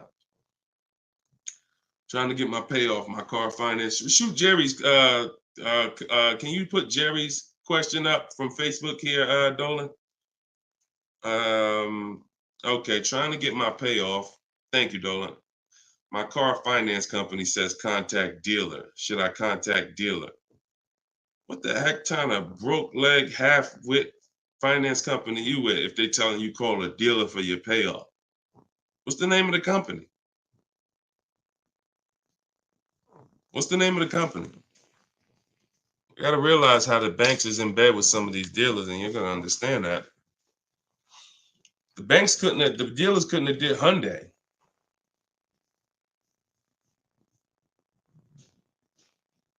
Why would they tell you contact the dealer for your payoff? Scumbag. I would call and speak to somebody else. The dealer has nothing to do with the car. If you don't pay that Hyundai, you don't pay your payment for 3 months, is the dealer coming to get the car, or is Hyundai coming to get the car? No, forget about the dealer. The dealer is just a franchise. They're there to sell you the car and put the deal together. Once you drive off, it's between you and the bank. It's between you and the leasing company. So why would the bank be telling you to go to the dealer? It's kind of like they're sending you, all right, so if you're calling for your payoff and the dealer says, oh, well, I'm going to charge you this much and this much and this much, because people will try to get their payoff, or people tried to buy their leases out, which is a terrible idea in most cases, but people were doing it and dealers were charging them a lot of money on top of their payoff, charging them fees on top of the payoff to buy their own lease. So I would call Hyundai and I'd ask for somebody else. I literally try to escalate that. Can I speak to a manager? Can I speak to somebody? Why are you telling me to call the dealer when the dealer is not who? The dealer has nothing to do with the car anymore at all. From the day you bought it, it's between you and the bank. You're the one that I owe. Why can't you tell me my payoff? And I would speak to somebody until I can get somebody on the phone who could give me an intelligent answer. That's ridiculous. That's ridiculous. TikTok quiet today. Y'all quiet on TikTok, boy. What's going on? Are y'all gonna send questions in? Let's keep them coming from Instagram then. TikTok, y'all usually be the ones sending the most questions. Let's go. What's up, Ron? What's up, James? Let's go. Type in your questions if you want. Let's go. We'll be here for about an hour. Deshone got the ebook. Sent email templates out, got responses, perfect. Using the counter offer calculator, perfect. And they usually, and they either stop communicating or say I have to come in to do any further negotiations. We have scripts for that. We have scripts for that. No, none of the other dealers I speak to have said that. Just go to the script. Every single thing is a script because I know what they're going to say. I had to use those same templates. So always keep the conversation. When you make the last counter offer, it's always a question. That counter offer is a question. So now when they come back and say anything, you look for the script that replies to that and keep the conversation moving forward. You know, once you send the counter offers, now you're just getting to the point where you're trying to see who's the best one. That's it. The counter offer calculator makes counters based on the best offer. So whatever that best offer is, it counters everyone. See, and they may stop communicating because they're already high. So if somebody gives me a 1.1% lease and other people give me a 1.4, 1.5, 1.6, when I counter, I'm countering based on the 1.1. Because once one dealer gives me that type of discount, I know that y'all just choosing not to. That's why if they say, how'd you come up with that number? The script is always, it's a little bit lower than my best offer I have already. So they know you can act like this is the bottom price that you have, but we already have the best offer here. That's why we always put in the offers, and the counter offer calculator creates the counter offer based on the best offer. I don't care if none of y'all reply anymore because y'all already showed me y'all are overpriced. So I'm gonna let you know that based on my counter offer, I know this deal could be done. And if the lowest offer, which may happen, says, look, I don't have no more room, I gave you the best, and I snatched that offer. As long as you got 5, then that's really the bottom. And that's the purpose of the counter offer, is to make sure before you close the deal, you have made a counter to make sure you know where the bottom is. But don't let them respond. Forget it. They probably, oh, he made this low offer. You know you could do that deal, but that's all right. I'll get the car from your competition. All good. All good. All right, next question, Dolan. All right. All right.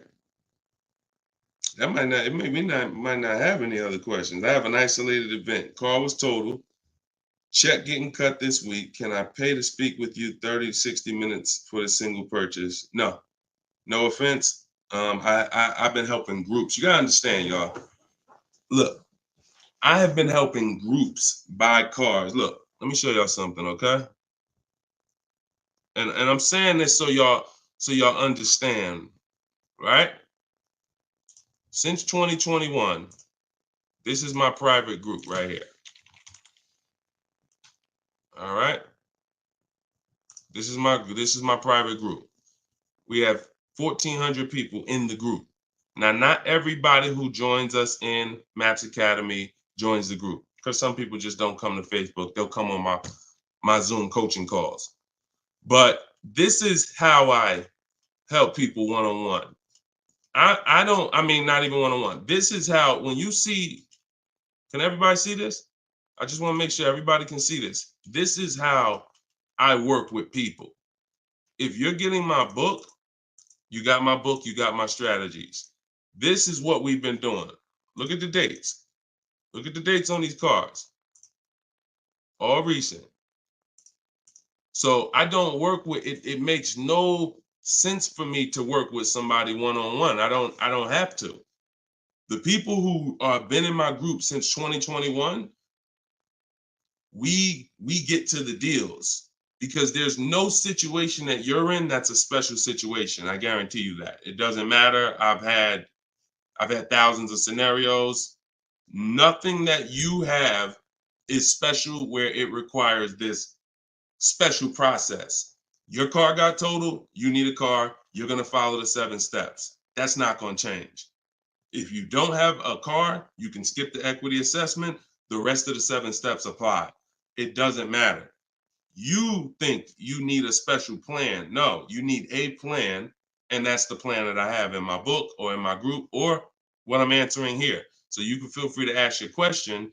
But your situation, this is very common. There's probably 1 million people around the country in your situation right now. Car was totaled, need a car.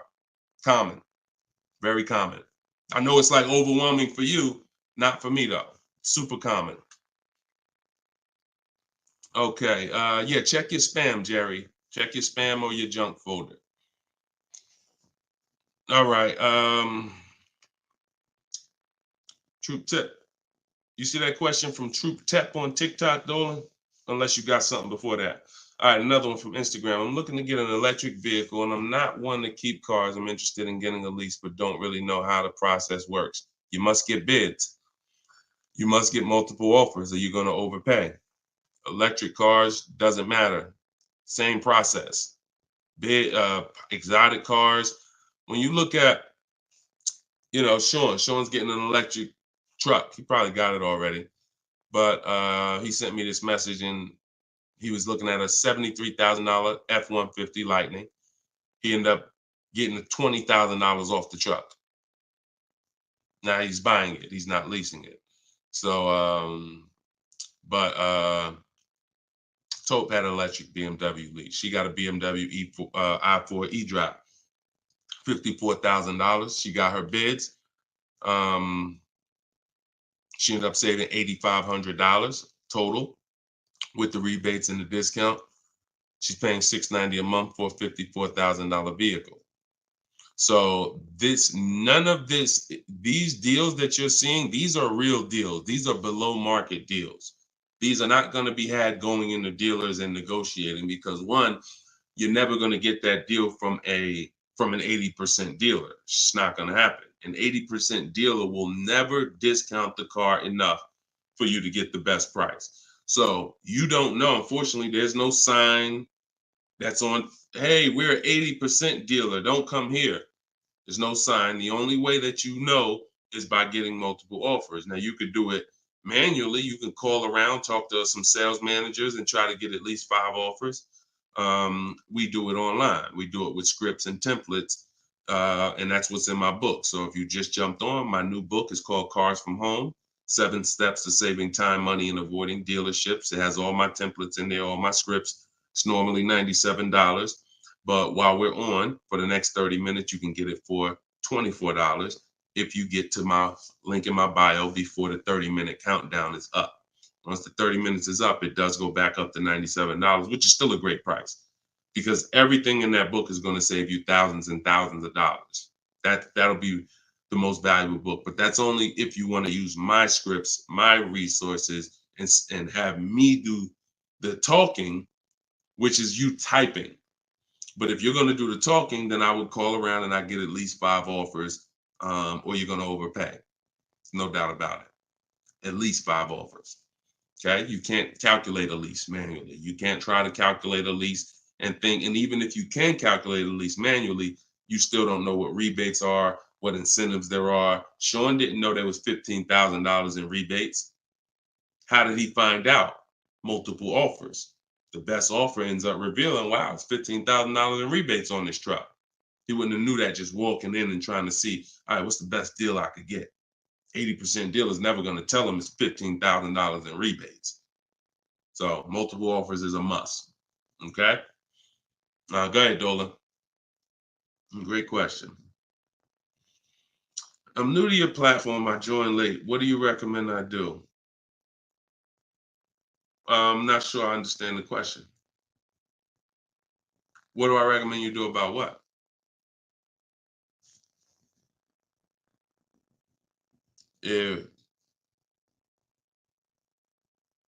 Yeah, Troop Tap. Send a follow-up question to that because I don't really know what you mean by that. What are you're new to my platform? Are you talking about this show?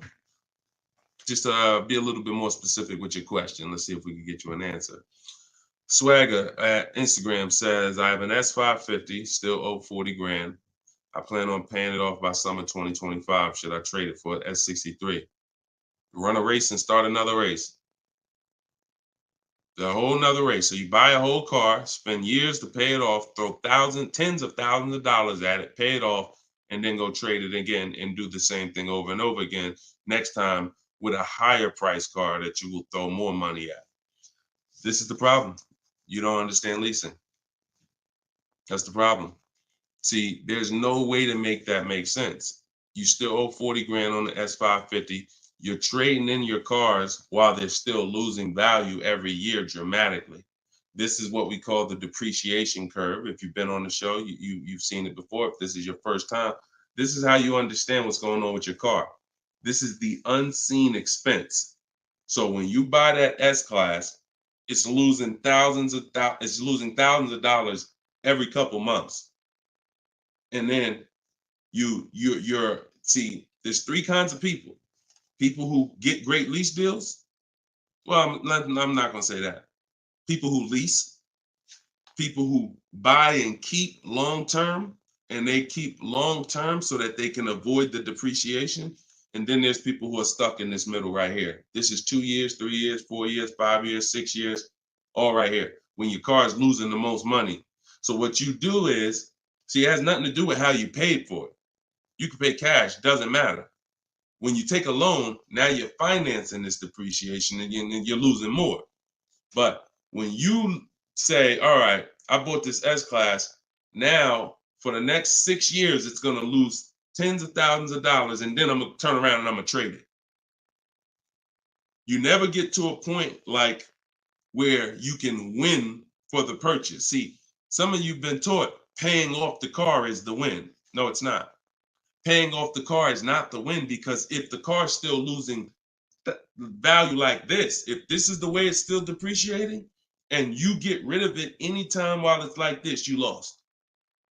You lost. The key is to keep the car so where the depreciation starts to look like this. So now, if you were here and you had a 10-year-old S-Class or 11-year-old S-Class, maybe it's worth 10 grand. And maybe a year from now, it's worth 9,500. It's not losing that much value anymore.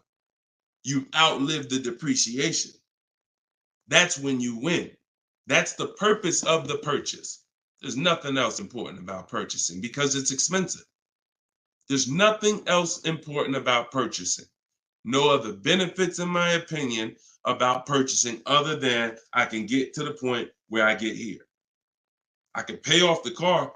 What does that matter? It's still depreciating. I'm losing thousands. Now I'm gonna go trade it in, and I'm not gonna get anything for it because I'm replacing the car in its deepest depreciation phase. And I just haven't learned about leasing. I was taught not to lease. So that money you're tying up, when we were in Mercedes, a great deal on an S-Class. A great deal on an S-Class would probably be, they did them a couple times a year, probably could get one for about 13 and change. That was like a great deal, right? So 13 and change, you're talking, dividing that into the MSRP, which was about 110, you're talking, okay, 1.2, 1.25, 1.3% lease on an S-Class, great deal. Now, y'all know I always teach the steal is under 1%. You're really not going to ever see an S-Class lease under 1% unless they just really want to get rid of them, but that's really never going to happen. 1.2, 1.3, 1.5 is the max. You're paying too much for a car you're leasing. But I want to give you a scenario. At $1,500, you're still under what you're paying for your car. See, because if I walked in and I wanted to lease a brand new S-Class, if I lease it and I'm paying $1,400 a month, then I'm driving a $115,000 vehicle, right? Now, if I decide I'm gonna buy that same $110,000, $115,000 vehicle, every $1,000 is about how much per month, everybody, if you know. Some of you seen the video, some of you talk. Every $5,000 on a that you're going to borrow on a loan is about how much per month? $100. Exactly. So when you look at a $120,000 vehicle, 115, that's a payment of $2,300 a month. No money down. See, we don't talk money down because money down confuses you. In a lot of cases, it confuses you. When you look at the deal with no money into it, no money, now you can start to see how much money you've kind of been missing. Evaluate the deal with no money. Then you choose to put money down if you want, but you evaluate it with no money. So now you got a brand new S-Class, great deal on a lease, $1,400 a month. You gotta buy that to purchase the same exact S-Class, $2,300 a month. And then you get people who might be like you, who say, you know what? I ain't gonna get a new one. You haven't learned about leasing yet. You say I ain't gonna get a new one. I'm gonna get a pre-owned one. I'm gonna get a pre-owned one. And you look to get, instead of paying 115 for a brand new one, you look to get it for somewhere probably around 70. You look to get it for somewhere around 70. Every 5,000 is $100 a month. What's 70,000 cost on a payment, y'all? Every 5,000. So you're talking 50 grand, another 20, that's 400, that's 1,400 a month. That's 1,400 a month. So put these numbers together. Great deal on a brand new S-Class. 1,400 a month, leasing it. Great deal on a brand new S-Class, buying it. 2,400 a month, no money going into these deals. Great deal on a used S-Class, 70 grand, 1,400 a month for 5 years. Now, here's where we jack it up. Oh, well, I'll just put some money down. I'll put like 15 grand down. I'm going to take a 6-year loan, God forbid, 7-year loan, stretch the payment out, try to get that payment around 1,000 a month. You don't realize you can't change the numbers by putting more money into it. That doesn't change the actual overall. If 15 grand comes out of your pocket up front, that doesn't change the fact that of the numbers. That's why I break down the scenarios with no money down going into them. So what I would say, if you need to decide if you're going to keep the S-Classes long term, then you should be buying them.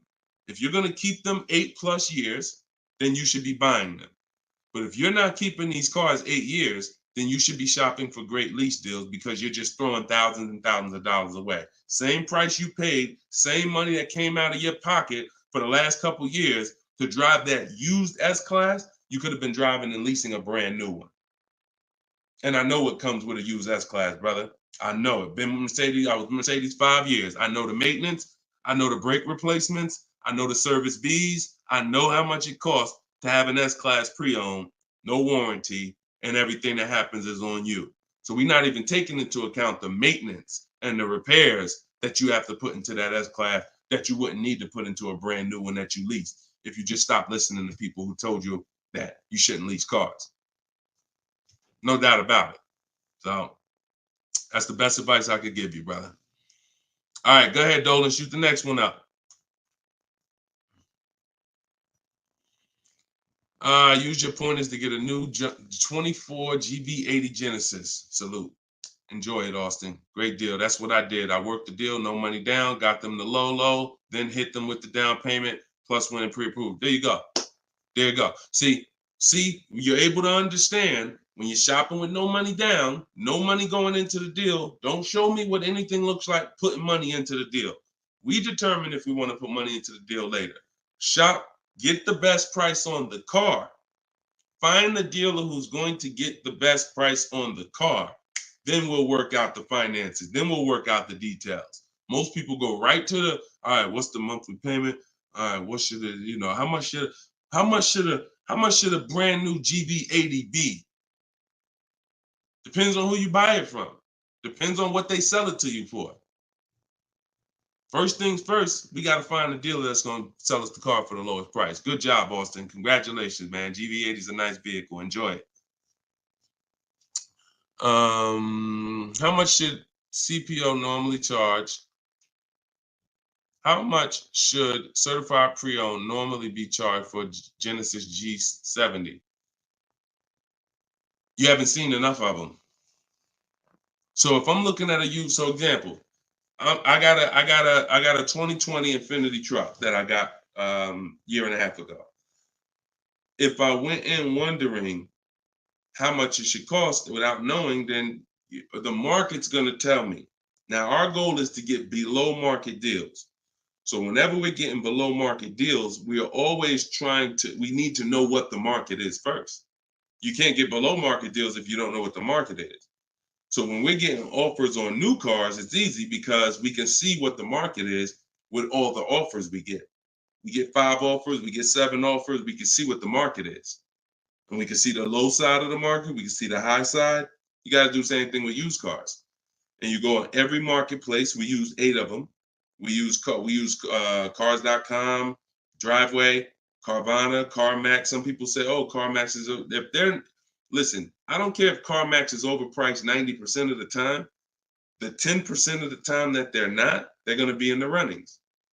You know, it's like Best Buy. I know Best Buy is going to be overpriced for electronics 90% of the time. But when I needed to get an iPad for my wife, Best Buy had the best price. So if these people need to be in the runnings or you're going to overlook some savings. So yeah, we'll look at, CarMax, Driveway, Carvana, Carfax.com, Cars.com, Auto Trader, Car Gurus, eBay Motors. So we're looking everywhere there used cars. And then we're going to look and we're going to sort by lowest price to highest price to see where the low side of the market is. Then we do our narrowing down. I need to know what the low side of the market is. If it's 24, if it's 4, when I was shopping for my truck, the low side of the market was 30 to 31 to 32. That was the low side of the market. So when I saw it and I narrowed it down based on Carfax. This is how we narrow it down. This is my system. All in my book, all of what I teach, all of my live shows, this is our system.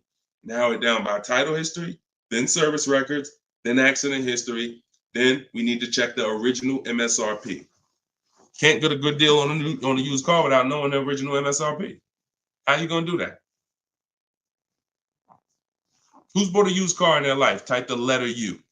If you bought a used car in your life, type the letter U in the comments. Anybody who's bought a used car, type the letter U.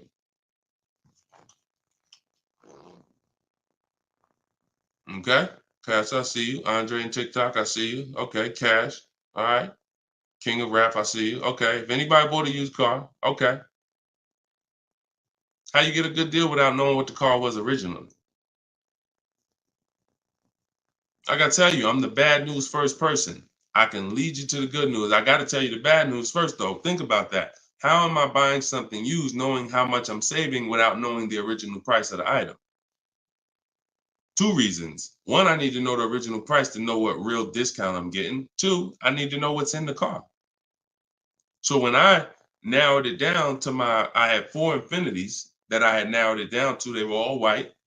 They were all asking between like 31 and 32, similar price range. This is where we get in trouble at. I pulled the original window stickers of the cars. I see that one of them brand new was 46. One of them was 48. One of them was 52. And the one I got was 54.5, brand new.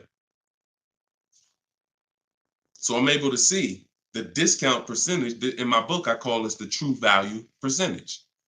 This is all that matters when it comes to price. And once you do the check and make sure it's a good car, title history, service records, accident history. Okay, now it's time to get to the money. I need to know what the car was originally.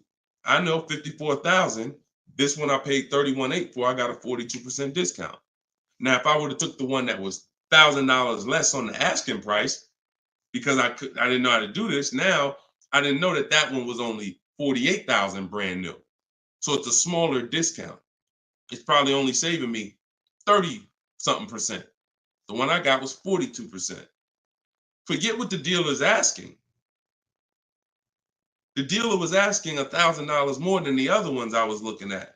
But once I saw what the original price of the car was, I knew that that was the best value because you got the most expensive car brand new. Why would I take a car that has less equipment because they're charging $1,000 less for it? But it has 7,000 less equipment in it, 7,000 less features in it. It's the little things, y'all. It's not the big thing. It's the little things that you're missing. And this is what we do. This is why I'm here. And for those who are willing to listen, we teach you how to do it the right way. These things you haven't been taught to do. And once you hear it, you're like, dang, that makes sense, right? How the heck? Why wouldn't I want to know what the new price was? Don't even know what equipment's in the car. I knew the day I got the car, it was an edition 30. I saw the original window sticker, remote start, all these features, backup cameras all around, black mirrors. I saw all of that because I got the original window sticker. These are the things you must do. And the last thing we do is we verify there's no bogus fees before we go to the dealer. Because some people will be in the lowest prices online, but they have no intention to sell the car for that price. They want you, they're depending on you to come in because they know other people will, untrained, no strategy, walk right in. Hey, I saw the price online. Okay, yeah, sit down, sir. Let me do these numbers for you. Price goes up by $5,000. No intention. So you wasted your time. I'm listen, God bless you. Yo, Deshone, I'll just walk away. I'd rather not walk away. I'd rather you not have to walk away. And when you truly learn the science and the right strategies of shopping online, like I'm teaching you, you won't be walking away because all you lose when you walk away. Still need a car, don't you? Somebody else just gonna buy that car. It's not like you like, oh, I'm gonna put a sign out. Nobody buy this car. They wasted my time. That car gonna sell.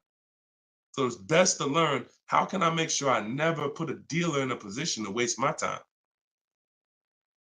Because while you were at that dealer that was overpriced, the best price car was selling. Because the best price cars don't wait online. They 24, 48 hours, they're gone. So while you wasting your time with the fake dealers, the best ones are the car's gone. That was really the good deal. Okay, so you do all of this from home before you go. By the time you go to a dealer to see a used car, you should already know if that car drives the way I want it to drive, the deal is done. This is the best price online. And when I get there, I usually ask for $500 to maybe $1,000 off when I get there. Never over the phone. You have no leverage. Why would I call a dealer that I know, I've done my research, you got the best price car in the market, and call them and say, hey, could you take off another $1,000? No, there's no leverage there. You make sure there's no bogus fees. Then we go. We're there. We test drive. I like the car. Could you do another 500, 1,000? If they say no, you know they're honest. Hey, I don't have a room. Oh, hey, I just put the car online 2 days ago. Like, I haven't even given it a chance yet. I understand. I'll take it. See, you got to know when a deal is in front of you. And that's the problem. You don't have enough information to know when a deal is in front of you. So you're going to hesitate. And you're going to walk away from a deal because you think, oh, nah, dude don't want a deal, man. I asked him to take off $2,000. You can't take off $2,000. You didn't do your research. Because dealers use a tool called vAuto. They know where their car is priced in the market. vAuto tells them where every similar car is priced at online. So if they're the top 3 prices online, they run their business a different way. They want to sell cars fast. You can't go in thinking you're negotiating with someone who marks their cars up by thousands, who's number 15 on the price list. You walk into the best price deal online and think, yo, I'm asking for $2,000, $3,000 off. Let's go. You don't want to negotiate? No, you got it. And when you do your research, you know where the best price is. And that's what I want you doing. I want you walking in, if you're shopping for a used car, knowing this is the best price car in the market. I verified there's no bogus fees. I'm going to drive it, and then I'll ask for a little money off when I get there. And regardless of the answer, I know I won. They split it with me, I won. They can't do anything more because they're the lowest already, I won. If they accept the offer because they're just like, listen, you drove down, man, let's go, let's get it over with, I won. Either way, I win. That's the name of the game. Thanks, Austin. I appreciate you, man. Go ahead, Dolan. Next question. Okay. Casa Day, could y'all keep, if y'all gonna spend some time with us on TikTok, can y'all tap the screen and just run the likes up for us so we can get TikTok, so we can make sure TikTok knows we're doing something big over here. They can send some more people over. Appreciate y'all. Yep. Thank y'all. I see them running up. Thank y'all. Every couple minutes, y'all just tap the screen. It just helps the broadcast. We appreciate you. This is from Facebook. Casa de Cel. Hi, I'm paying off a Land Rover. Blue Book says its trade-in is $40,000. That's garbage. So throw that out the window. Blue Book is trash. Blue Book is a marketing website. They don't buy cars. And so what you want to do is you want to get a real number, which is an offer. Your car is not worth what an algorithm says it's worth. Your car is worth what someone's willing to pay you for it today. So you want to go, this is part of our process. We call it equity assessment. There's 7 steps in my book. Once you decide leasing versus buying, that's step 1. Most important question is, am I going to lease or buy? Because you can't get a good deal on a purchase if you should have leased. No way. If you were supposed to lease, because you don't keep your cars 8 years, but you bought, you have a horrible deal. You're going to lose it depends on the price of the car. You'll lose over 10,000 on a higher price car. You probably lose 4, 5, 6 grand on a lower price car, at least 4 grand, 5 grand. So that's step 1. Now, once you decide that, we move to step 2, which is the equity assessment. Equity assessment is any vehicle we have, we need to assess if there is equity in it or what the equity is. And it's based on offers. So when you go to Kelly's Blue Book instant cash offer, not KBB, not Blue Book, instant cash offer, Kelly's Blue Book, you're going to see that Kelly's Blue Book led you astray. In most cases, telling you your car is worth $48,000. Because this is when we begin to expose that Kelly's Blue Book was a marketing website and they would tell you anything. Kelly's Blue Book is owned by Autotrader.com.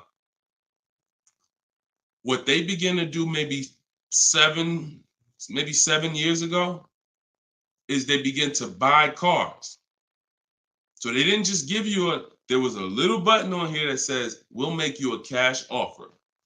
And I would do this with people in the dealership when I was there. They would come in and say, hey, Blue Book said my truck is worth $48,000.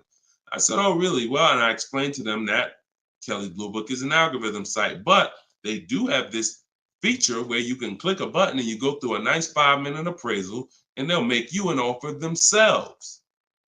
So now let's go through this and let's find out what they're going to offer you.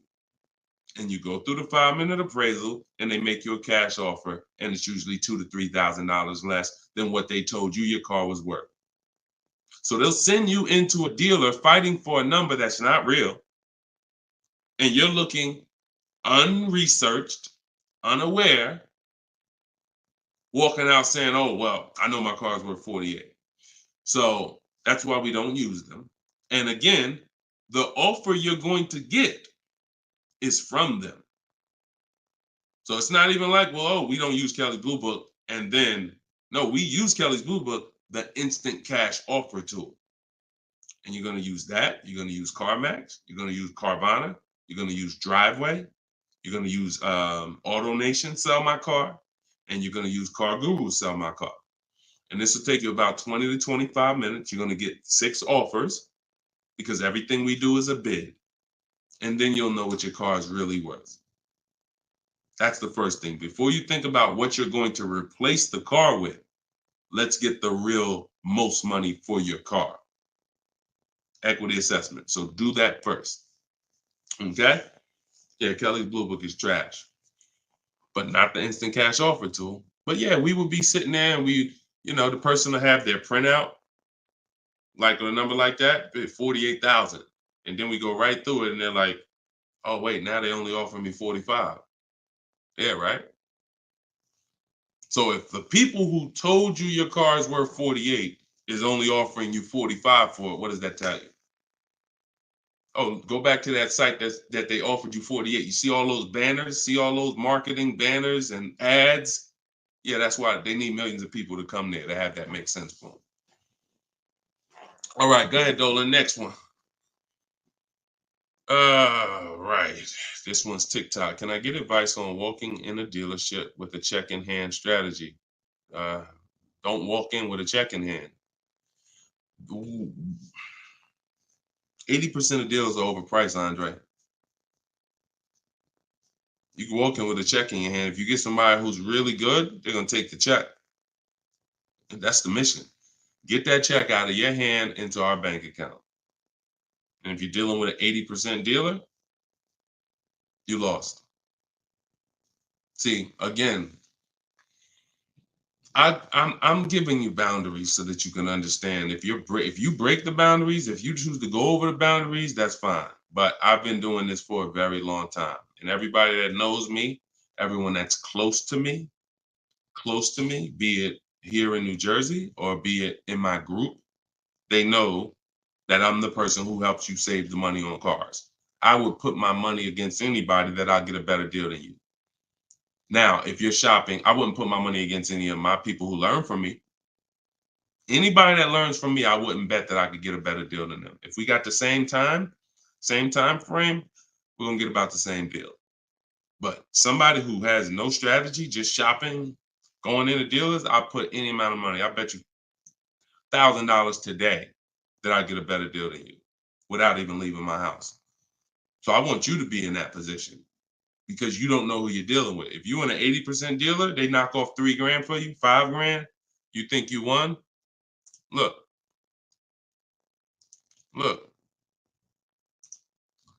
Kimberly. A little while ago, she got a Maserati. Posted this in the group. It was a $91,000 Maserati. She ended up leasing it for $944, but I want to show you the money breakdown. Before she accepted that offer, she had an offer of 20 grand off right here. So she had an offer on an 86. So pay attention to this. $86,000 vehicle, they were taking 20 grand off for her. 20,700 to be exact. She ended up going and getting a $91,000 vehicle for $944 a month. So even a better deal. So she ended up saving more than 20 grand, more than 21 grand. Why is this so important? Because if she would have went in and got excited, she'd have walked into a dealer, walked in, and somebody would have said, all right, listen, I know you're serious. Today only, I'll knock 10 grand off for you. 10 grand. She probably never heard that in her life. $10,000 you're going to take off the price of the car. Yeah, I knocked 10 grand off. All right. Somebody who's not educated, someone who's not researched, rather, someone with no strategy. Let's go. Let's sign that. And telling our friends, you know, they took 10,000 off from me. Until we get 5 to 7 offers, we don't know what the best number is. She wouldn't have saved over 21,000 on her brand new Maserati. So when we talk about this money is not hundreds. This money is thousands. Some of you, if you're buying luxury cars, tens of thousands, 5-figure deals that you are going to just leave on the table. Going in, that's some 1990 joint. Oh, walk in, check in hand. Yo, I got a check. Who wants to sell me a car? 1990. You're doing the same things that someone in 1990 did. Let that sink in. So what do? You stay home, you get offers from home. Now, all of you who are like, Deshone, I want to do it your way. I don't want to have to figure this out. Give me the roadmap. That's my new digital book, Cars from Home, 7 Steps to Saving Time, Money, and Avoiding Dealerships. All my scripts are in there. My strategies for leases, my strategies for purchases, my strategies for used cars, the bank bidding war, where we make banks and credit unions bid for our loan. We guarantee all the money that we want to guarantee that there was not a dime that we could have saved when we make our car deal. And the only way that's going to happen is through bids. When I sell my car, not trade it, I get bids. When I buy my car, I get bids. When I get my loan, I get bids. You walk in with that check, man, that check won't be in your hand very long. So everybody could get the book for 75% off. It's normally $97. But in my TikTok bio, click the link in my TikTok bio. You won't leave the broadcast, so you could actually come and catch the last couple minutes of the broadcast. But go there as long as you get there before the timer. It's 30 minutes. Once the timer hits 0, it's back up to $97. And if you're on Facebook or if you're on YouTube, we got a link in the comments section for you. If you're watching us on a television, then you can use your camera and you can scan the QR code and it'll take you there. Get your book for 75% off, and you'll have these strategies for the rest of your life. And I also update that book.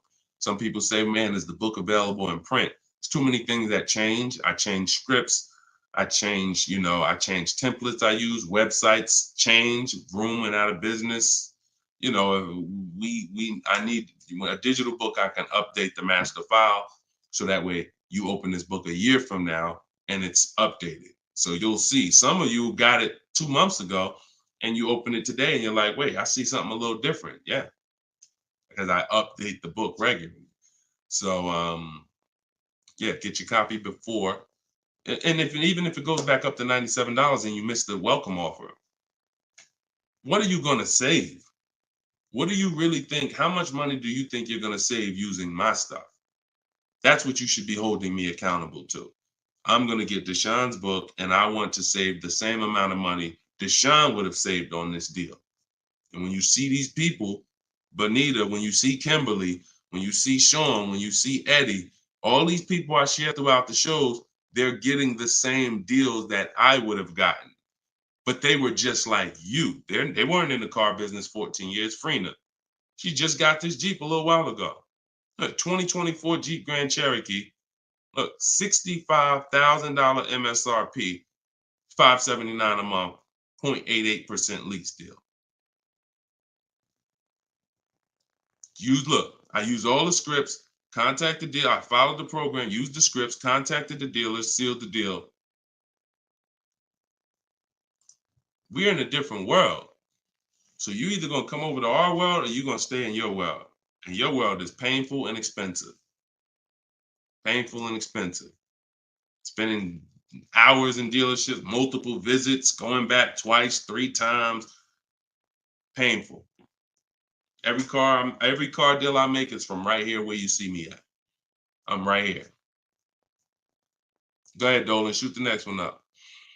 Austin, I see you. God bless you and everyone online. I have to get back to work. Thanks for checking in, man. Always enjoy the new car too. Because my payment is due in 15 days. Enjoy, man. God bless you. Swagger from Instagram says, it's smart to buy the vehicle after leasing it for 3 years. No, it's a horrible idea. You've already had the vehicle for 3 years. You're buying a used car now. So leasing and purchasing is an entirely different philosophy. When we lease, we're getting great lease deals. We're driving vehicles for pennies on the dollar compared to people who purchase them. All those lease deals. You saw Frina, that same $65,000 vehicle is $1,100 a month. Someone is out there paying, unless they put up a ton of money down, they are out there with that same Jeep that Frina just picked up and they're paying $1,000 plus a month for it. She's paying $579. Why? Because they said they don't lease? Well, you go ahead with your non-leasing stuff and pay double what I'm paying. Now, if you're keeping the vehicle forever, 8, 10, 12 years, in my book, I created the 8-year rule. The 8-year rule is when you begin to win as a purchaser, because that's when the depreciation is going to cool off and make sense. You can get some of this money back because the person who's leasing is killing you. In terms of the money that's not coming out of their household compared to yours, they're killing you. So you now need to try to catch up one day. And if you catch up, the only way you catch up is you keep your car until the depreciation cools off 8 years, 9 years, 10 years, 12 years. And that's where you win. You can't do that with a lease. But keeping your car 6 years or 7 years is not anywhere near enough time for you to catch up to a person who leased and got these great lease deals. Because you're paying for the whole car. New car, used car, doesn't matter. A new car, you're paying thousands more than a person who leases. A used car, over 8 years, you're paying about the same money as a person who leases for a used car. So by the time you go and replace that car, if you kept it 8 years, your car's already 11, 12 years old, 13 years old. Person been leasing, been driving brand new cars. So there's no comparison. It's great lease deals are here, long-term purchases are here, and everyone stuck in the middle is just losing thousands and thousands of dollars. I'm sorry to tell you, but if I don't tell you, no one's going to tell you. You buying cars, trading them in 4, 5, 6, 7 years, when they're still depreciating heavily, you're losing compared to people who purchase and keep long-term and people who get great lease deals. You're losing thousands. If you buy your lease, now you're switching and saying, okay, why do I want to buy a used car now? Because that's all buying a lease is. Let's take let's take the aspect out of it that complicates it. When you are buying your lease, you're buying a used car. That is it. Except you don't have to go search for it. It's right there in your driveway already, and that's the only difference. So what makes you say I'm going to stop leasing to buy a used car? You'd have to be saying I'm ready to keep something long term, 8, 10, 12 years. So if you're ready to keep something long term, then buy it. Because you're going to need to be committed to keeping it long term because you've already been driving it for 3 years. You've already been driving it for 3 years. So where are we actually going? You're going to look up in 3 years, 3 more years, and you're going to say, Dad, I had this thing 6 years now. Now, if you're like most people who buy their leases out, you're going to take a 6-year loan. Because in order to get a comparable payment to what you were paying for your lease, you're going to need a 6-year loan. So now you're going to look up that, just so you know, 6-year loan plus the 3 years you leased it, that's 9 years. Same car. Same car. So you're paying on the same car for 9 years. And then you look up in 3 more years and you're like, man, you know what? I'm ready to get out of this. Still got 3 years of payments left. Only scenario where you can pay on a car for 6 years, turn around and still have 3 years of payments left is when you bought your lease. Makes 0 sense. Makes no sense. Unless you're keeping forever. That's a different story. You want to keep it till the wheels fall off, then buy the lease. It's the only way it's going to make sense because you're paying so long on a car, the same car, you better be keeping it long enough to have it make sense. And that's not 5 more years. Your loan ain't even paid off in 5 more years. Buying your lease is a horrible idea for most people. Horrible, horrible, horrible idea. And it's just because what you don't want to shop. You don't want to shop. You don't want to get in the market. Old strategies, you're scared. New way, sitting at home, get bids, let the deals come to you. Because that's what I see. I saw tons of people buy their leases for the last 3 years because they were just scared to shop. Oh, it's not now here. I don't want to. We've been making deals since the pandemic. Deals been out here for people who shop and know how to get deals. So unless you're changing your whole philosophy, I'm stressing to you how bad buying your lease is. All right. This one's Instagram. If I'm searching for a car, but I want a specific trim, should I search the entire market for only that car and the trim level I'm looking for? If I want a specific trim, that's the reason why I use the 25 to 5. 25 to 5 strategy in my book is what we do for new cars and leases. Because when you walk into 2 dealers, it's another reason about not shopping this limited way anymore. If you're shopping from 2 dealers, all you have is what they have. If 2 dealers don't have the trim, you ain't got nothing. When we reach out, we're connecting with 25 dealers online. So if that car is out there, I'm giving 25 dealers. I'm shopping out of 25 dealers inventory. So if no one has it out of 25 or only 1 or 2 have it, now I know that car is just super rare. Or maybe it's about to sell out. Maybe it's like that happens sometimes where like the 2024s are all gone, but the 2025 haven't come in yet. There's only a few 2024s left. But yeah, I mean, we shop wide. We shop wide. Several people who are learning from me and you're getting deals, they drove. A lot of those people that I showed you throughout the show, they drove 45 minutes, an hour and a half to get to the vehicle when they're picking it up. Look at Sean. Sean specifically And this is how important. I'm gonna let someone else tell you why shopping this way is the best. Because he said, look, he saved. I said I said you're saving over 20 grand with the discount and the rebate. But the only way to know is this the best deal is to compare to the other offers. Because again, I don't know if you could look. I sold a Maybach back in 2015.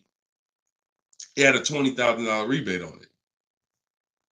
So I don't know if the rebates is 15. What if they got a $20,000 rebate on that? Now that was a $260,000 vehicle, but still, you just never know. So I said, if you're gonna compare it, you're gonna compare offers. He said, yes, I got about 15 quotes. He said I couldn't find anything under MSRP. He ended up expanding his search to 150 miles to find this deal. So he's driving probably 100 miles somewhere. I doubt it's all the way 150 miles, but maybe he's driving 100, 120 miles. But look what he's saving, 20 grand. So we don't do local because you only buy your car once every couple of years. So you buy your car from who makes you the best offer. You service your car from where it's the most convenient. Yeah, we drive to get our deals because most of the time the dealers that are near you, they feel like they own you anyway. So when they see the zip code, they think, oh no, we don't have to make, this person's local. This person's 20 miles away. No, we're not gonna do nothing crazy. But when those people who are 100 miles away from us see us pop up on their computer, and they're like, oh wait, we could take a deal from our competition. All right, let's do this. Sometimes they'll beat the deal that your own local dealer won't get. Your local dealers are charging you the most money. Local dealers are hands down most of the time charging you the most money. Everybody close to you, because they just like you close. You ain't gonna shop. The statistics show you shop 2 dealers before you make a deal. That's what the statistics show. Look, right here. Let me show you something. When I tell you, look, no offense, I wouldn't be trying to help you if I could, but I gotta keep it real to you. This is all stuff we know about you. Look, how many dealers does the average person visit before buying? 39% future car buyers plan to visit at least 3. They won't, because the actual statistics show 4.2 websites a person visits, and then it's 2. It's actually 2. Hold on. Let's see where it's at. Only 1 in 3 potential. The answer's 2. I ain't got to tell y'all. People say, oh, I plan to visit 4 dealers. You ain't visiting no 4 dealers. You're going to get tired. Time you get to the 3rd one, you're going to be like, okay, this is getting old fast. I think we could get it over with. 2 is the answer. So if the industry knows that you visit 2 dealers before you make a deal, why would I give you a great price? So when you're using what I'm telling you to use and you're sitting at home and you're talking to 25 dealers, you have 25 dealers in your inbox. When you're sitting at home and you're looking at all the used car market in a 150-mile radius of you, oh, now you're not the normal shopper. The normal shopper is going to get the normal deal, market value or over market value. That's what normal shoppers get, depending on how bad you are, over market value, depending on how unaware you are. But market value, over market value, that's normal. People with strategy, multiple dealers getting bids, below market. That's the difference. We shop wide. This local is dead to us. Local is dead to us, and it should be dead to you. I want you to kill it. All right, kill that whole mindset. I don't need to buy my car locally. I'll drive into the next state. I remember Shonda last year, California. She bought a Volvo, and she said to Sean, she's in our group. She said everybody in Northern California. She said my best deal. I think she was saving like $3 grand off MSRP. And she's like, but it's a dealer in Southern California, though, that's taking like $6 grand off of me with my Costco rebate. I said, okay, what you gonna do? She said, I just bought a plane ticket, $79. I said, there you go. That's what I would have did. That's a sweet plane ride. I'm taking a plane, $79 to save 3 more grand than my local dealer was gonna give me up here. Sweet plane ride. So local's dead to us. We go where the money is. And we enjoy that ride home. Nothing like driving home for an hour knowing you just saved a ton of money. So that's it, y'all. We've been on for about an hour and 15 minutes. We like to keep these shows right around there. In my bio, I do have the link to when I'm going to be live next. So I'll make sure that, as long as we keep doing these live shows, again, it's going to be up to you guys. If you guys continue to show up, if you guys continue to tell your friends, then we'll keep doing the shows. But if not, we can certainly do the broadcast, because the broadcast, people get value out of them. So we've seen it, for the last 3-4 weeks since we've been testing this, we've seen people get value out of the rebroadcast. So what's the point in Deshone coming live regularly if people are going to sit and watch the rebroadcast? So, but if y'all going to tell people when we live and bring people and share, then certainly we'll keep the live shows going. But the entire show is sponsored by my new digital book, Cars from Home. So if you want everything I teach in one place, you got it right there. We don't hold back on this show. We don't hold back in my social media videos. That's why they're, thank God, continuing to be seen by millions of people. But that's for different types of people too. So whenever you're navigating all my social media videos and you're trying to piece it together, some stuff is in there for high mileage drivers. Some stuff is in there for used cars. Some stuff's in there for leasing. Some stuff's in there for negotiation. Some stuff's in there for how to format your deal. So you're trying to piece all this stuff together. If you say, Deshone, I want this all in one spot, step by step, that's my new digital book, Cars from Home. 7 steps to saving time, money, and avoiding dealerships. And you can get it for 75% off in my TikTok bio, in my Instagram bio, or in the comment section on Facebook and YouTube. Also in my bio is a link, and we'll put one in there in the comment section as well, is a link to my masterclass that I did. It's called Everything You're Doing Wrong Buying, Selling, and Leasing Cars. So that's an on-demand class. You'll need about an hour. We go very deep on leasing versus buying there with scenarios. And I go over 23 mistakes that most of you are making. And, if you're going to really save money on your next car and every car, you're going to need to stop making those mistakes. So that is in my TikTok bio and my Instagram bio as well. And you can certainly just get in where you fit in. I make the information available. Get it how you want it. Just get it. All right. I'll see y'all on the next show. God bless you.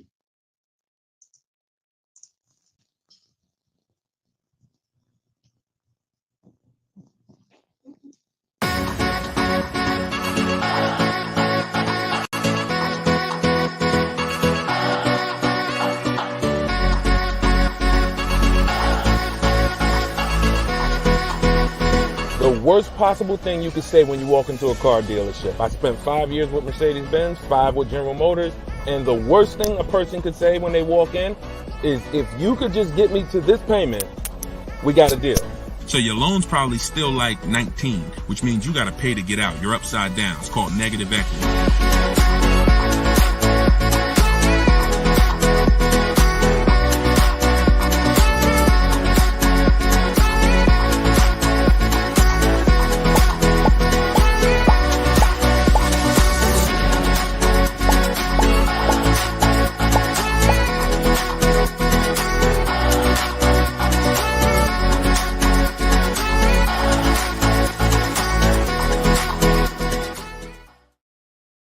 What's going on? Welcome, everybody.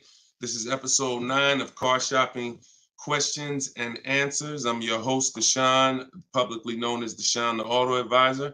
We're live now on 4 platforms: TikTok, YouTube, Instagram, and Facebook. And this is our live show. It is Tuesday at noon. We do these shows throughout the week to make sure when you are ready to get car shopping information that no one else is going to give you, you know where to come for it.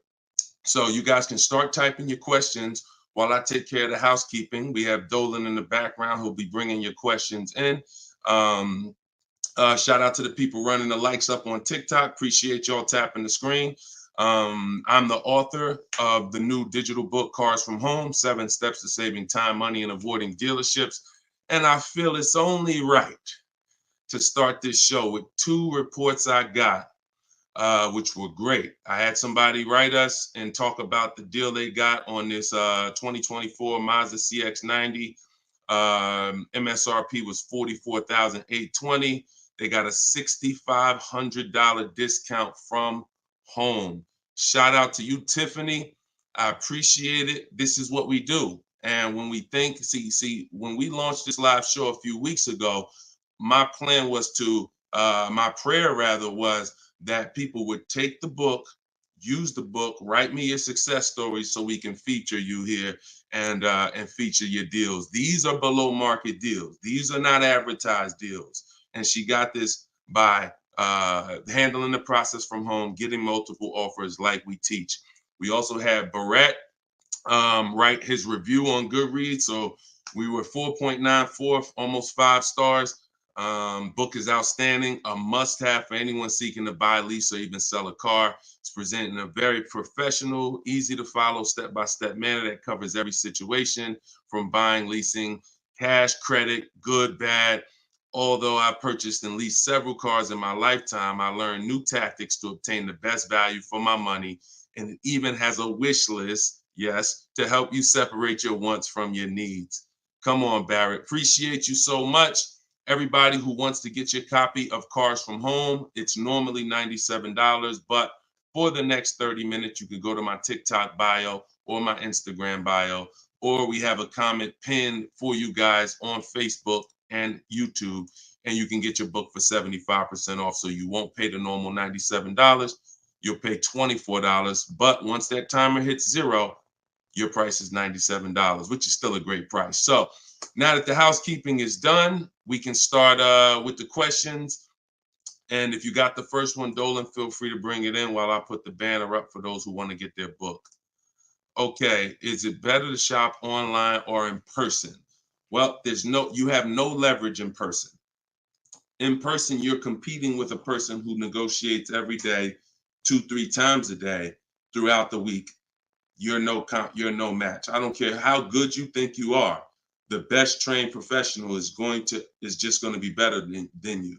And that's because they do this every day. Now, the second reason it makes no sense for you is because from a leverage position, you can't put them against their competition. You don't know where the real bottom is. And so you're going to overpay. And even if you get a good deal, who's done this? Be honest. You leave the dealership and you're like, you think we did okay? You think we could have got a little bit more? Think we could have got a little bit more off? That's called buyer's remorse. That's the seeds of buyer's remorse. Anytime you wonder if you could have got more money off, that's buyer's remorse. So we never wonder, and the way you don't wonder is by shopping online, getting multiple offers from multiple dealers, letting people compete for your business, and then choosing the best one. And if you really think about this, this is how you shop for everything in life. This is how you shop in the grocery store. When we go into the grocery store, we're not looking to try to not overpay for the spaghetti sauce, right? We're not looking at hoping that we don't overpay for the grapes today, or let's use for the potato chips we're going to buy, because we already know there's so many options and there's so many people that are competing against each other to sell us something. And that is how you guarantee your best deal, when you have multiple people competing. So when you are leasing a car or buying a car, you need to get at least 5 bids. When you are buying a used car, you need to be shopping wide. You need to be shopping within 75, 100 miles of you. And that's a minimum. And then you need to be looking at all the websites that have used cars, so that by the time you make your decision, you've seen so many options, so many offers, that you have 100% peace of mind. Now, that's just when it comes to buying the car. When it comes to replacing your car, because some of you know there's a word we don't use, it's a T word. It's 2 words we don't use. One is trade, one is down payment. Because we sell our cars, we don't trade. You never get the most money for something trading it. I don't care what you have. You got a baseball card, You trade that baseball card for something, you're not getting the most money for the baseball card. How do you get the most money for the baseball card? Put it on the market. Put it on the open market and let the buyers come to you and see what the best offer is. Never going to be from a trade. Now, the only time we do have to trade is if you're in a negative equity situation. If you're in a negative equity situation, then, and you have too much negative equity, you're going to need to do a trade if you can't pay the difference. But other than that, you know, these are the things that these are the things I want you to etch into your mind. We don't trade, we sell, get bids. We get, when we get our loans, we get bids. And when we buy our cars, we get bids. That's how we guarantee that we get the below market prices that other people aren't getting. Okay? Go ahead, Dolan. If you got the next question, shoot it up. Okay, this one's from Instagram. What fees are included when you buy a car from out of state? I mean, if you're buying a car out of state, standard fees are, if you are purchasing a car, purchasing, not leasing, standard fees are tax, documentation, DMV. Tax, documentation, DMV. I've worked for a handful of dealers in my life. I've never once had fees that were outside of those fees. Never once. Shout out to y'all running the likes up. Could y'all keep running the likes up on TikTok? And shout out to the sharers. You know we appreciate you. Thank you for sending your friends. Thank you. Listen, you should at least be tagging your best friend. Whoever your best friend is, and hopefully we all have at least one. That's the person you should be tagging. They'll thank you. No one's gonna get mad at you for sharing my stuff with them. I guarantee you that. But shout out to the sharers. I appreciate y'all. So when you are, so that's an indicator. Any dealership that is making up these fees that have run rampant over the last 4 or 5 years, prep fees, marketing fees, internet fees, low jacks, we call that padding the deal. You know, you're just packing on stuff, and what you're doing is you're leaving yourself room to negotiate. We don't like to buy from those dealers because those are 80% dealers. I saw somebody ask yesterday on the show, what's an 80% dealer? We didn't get a chance to get to that question. 80% of dealers will overcharge you. It's a competition. So what you're trying to do is find the dealers who are the best prices. And the 20% are the great people. They're the honest ones. They're the ones who are not afraid to compete. These are the people we want to buy cars from. And so once you find the honest dealer, but you can't walk in to find them. You have to sort for them. Because if me and you are standing next to each other on the street and there's 10 dealers in front of us, and they say to us, 8 of these dealers are overpriced. 2 of them are the best price, but there's no label on them. What's the odds that we're going to walk into the 2 that are the best price? Not really that good, right? But if we're at home and we're talking to all 10 of those dealers at once, we're going to reveal who the 20% is. So that is our goal. Our goal is to always find and buy from the 20% dealers, and we let them come to us through online bidding, through online shopping, never through walking in and dealing. Because if you're dealing, as I said, with a dealer who has padded that deal so much, you go look at that deal and there's $4,000, $5,000, $6,000 in made up fees to pad the deal. There's no amount of discount you can get where you're going to get a below market deal. They've just set it up that way. I could take off $5,000 for you, make you think you won. You're still not below market. So that's the psychological things you have to understand. And that's why we shop from home. All right, shoot the next one up, Dolan. Great question. All right, good question. I see Instagram coming through with some great questions today. Keep typing your questions. TikTok, if my lease is expiring, can I go finance a new car? Is there equity in my lease? Well, the first thing you need to do if you decide, well, first of all, you got a little switched up there. It sounds like you're trying to go from a lease to a finance. That's not usually normal. What's normal is you go from a finance to a lease. Because a lot of you who found out that you're not keeping your cars 8 years, you're breaking the 8-year rule, you're overspending by thousands of dollars because you were taught never lease. So a lot of you have found out over the last couple weeks of shows, or maybe you watch videos, or maybe you went to my masterclass and you found out that that was bad advice. Not only was it bad advice, it was very expensive. It has cost you more money than you should even calculate. It doesn't do you any good to calculate how much money you lost not leasing when you're not a long-term person. But that's the more common path, finance to a lease. To go from a lease to a finance is a different mindset. You go from getting cars, paying a very small amount to drive brand new cars, and then transitioning to a finance. So first step, my process is 7 steps.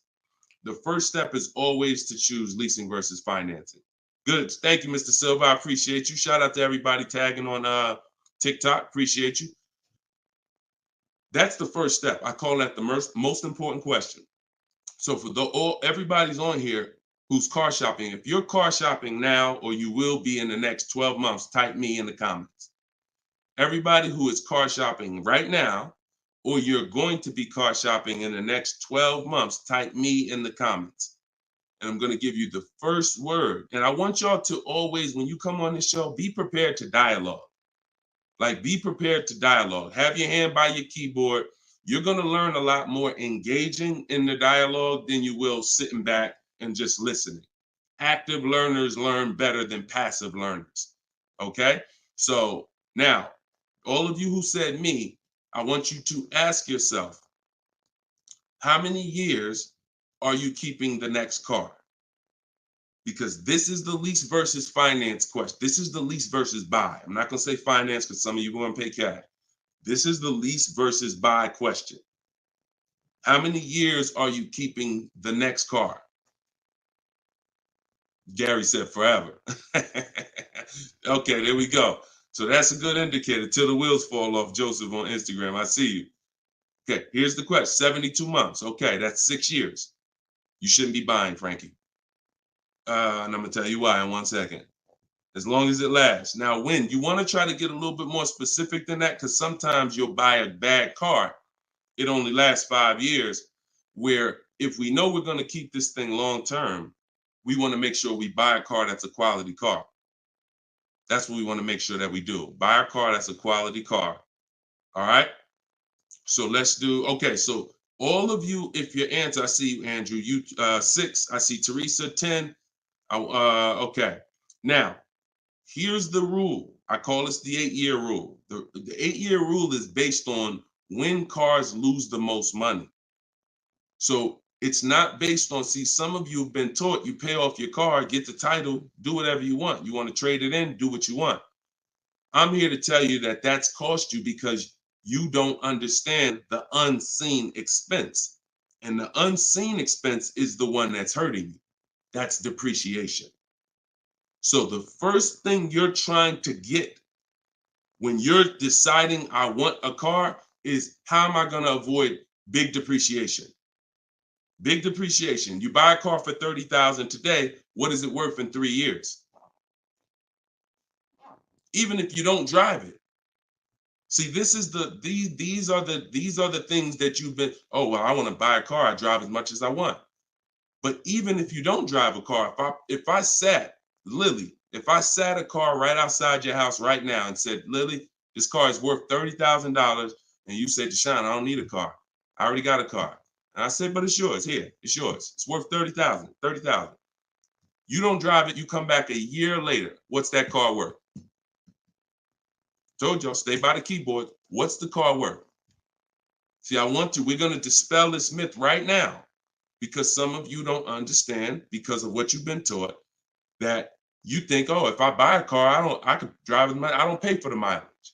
I'm going to show you that not only do you pay for the mileage, you pay even if you don't drive it. See, look, Alvin said 24. Look, didn't drive it 1 mile. Days on Instagram said 24. Look, didn't drive it 1 single mile. That's probably accurate.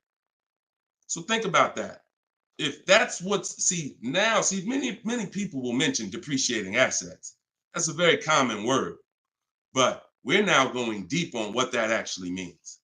Depreciating asset means I purchase something, I acquire something, whether I use it or not, it's going down in value. If I use it more, it goes down in value more. So the first foundation that you need to get is leasing versus buying. This is why if you don't lease, but you should have leased, there's no way to get a great deal. Because when you get great lease deals, some of you seen Danielle. Danielle got an Audi A3, $44,000 car. She's paying $550 a month, no money down. So that's Danielle. So when you consider what that deal would, what that car would have cost her if she purchased it, no money down, probably would have cost her about $900 a month. $900 a month. Every 1,000, but every 5,000 is about $100 a month, depending on interest rates. 5-year loan. So foundation. So what you're trying to do is avoid the depreciation. Y'all know when I break this out, y'all know what this means. Some of you, if you're new here, you may not know, but this is what this means. This is how your car loses value year 2, year 3, year 4, year 5, but then it starts to level out. And what you want to get to, forget paying off the car. You could have paid cash for it. Doesn't change this. Deshone, I got a loan on it. Doesn't change this. This is the actual asset value. This is the car's value. Forget the loan that's attached to it. This is the car's value. So your goal in purchasing, if you want to avoid this, see, some of you buy cars, trade them in here. Trade them in here. That's 2 years, 3 years, 4 years. You're trading the cars in when they have lost the most value. And that's a losing formula. Now, there's 2 ways that we avoid this. One is long-term ownership. Who has a car outside? They've had it for more than 8 years. More than 8 years. Type me if you have a car in your driveway or in your household, you've had it for more than 8 years. Type me. I see you, Gary. Okay. Okay, I see you, Sergio. All right, more than 8 years. I see you, Twill. Now, this is where you win. Here's why. Your car is no longer losing value like this every year. Now it's only losing a little bit. Now it's only losing a little bit. You beat depreciation. See, the goal with a purchase is to beat depreciation, not pay off the car. You could pay off the car and still lose to depreciation because you replaced the car in the early life cycle. So if you are not buying the car with the intent to keep it long term, 8 years, there's no comparison to a person who's leasing. So there's 2 sides. One is the people like Danielle. One of the people who are like, Deshone, I'm not keeping a car 8 years. You should be shopping for aggressive lease deals, not normal lease deals, below market lease deals. That's what I teach. Or you should be purchasing, getting great deals, below market deals on purchases, new cars, used cars, with the intention to keep them long term. That's it. So that's all step 1. I call that the most important question. That my book is broken down into 7 steps. It's called Cars from Home, 7 Steps to Saving Time, Money, and Avoiding Dealership. Step 1 is the most important question. That's what we just hit on. It's the leasing versus buying, because you need to pick a side and you need to have a long-term plan based on what side you're picking. You can't be stuck in the middle. Stuck in the middle, you're going to lose all the money. You lose all the money stuck in the middle. Purchasing cars, flipping them in 3, 4, 5 years, you're losing all the money. Buying your leases out at the end, you're losing all the money because you're mixing the 2. Lease or buy long-term. This in the middle right here, that's the danger zone. Everybody clear on that? If we're clear, type clear. If we're clear, type clear. All right? This is Monday's live show. But wait, what day is it? This is Tuesday. Tuesday's live show, 12 o'clock. So whenever y'all don't see the banner on the show, then you know it's live. If you see the banner that says when we're live, then you know it's one of our rebroadcasts. But if you don't see the banner, that means we're live and you can start typing questions. All right, clear. All right, everybody's clear. Now let me hit the second part of Frankie's question. Okay, and for those who just came on, everything I teach is out of my new digital book. It's called Cars from Home. And you all can get it for 75% off. It's normally $97, but in my TikTok bio, in my Instagram bio, and in the comment section on YouTube and Facebook, we put the link there for you so that you can get your copy for it. You won't pay the normal $97, but you only got 30 minutes. It's a welcome offer. Once that clock goes down, to 0, your price is $97, which is still a great price. You saw how much money Tiffany just saved on her new Mazda, just using what's in the book. Saved herself, I think, $6,000. So go ahead. Oh, no. So, and then you move into the equity assessment. So once you decide, Frankie, which you already said you're only keeping the car 72 months, you should not be purchasing. Because if you purchase, we already went to what's going to happen. You can't win keeping that car 6 years and then replacing it.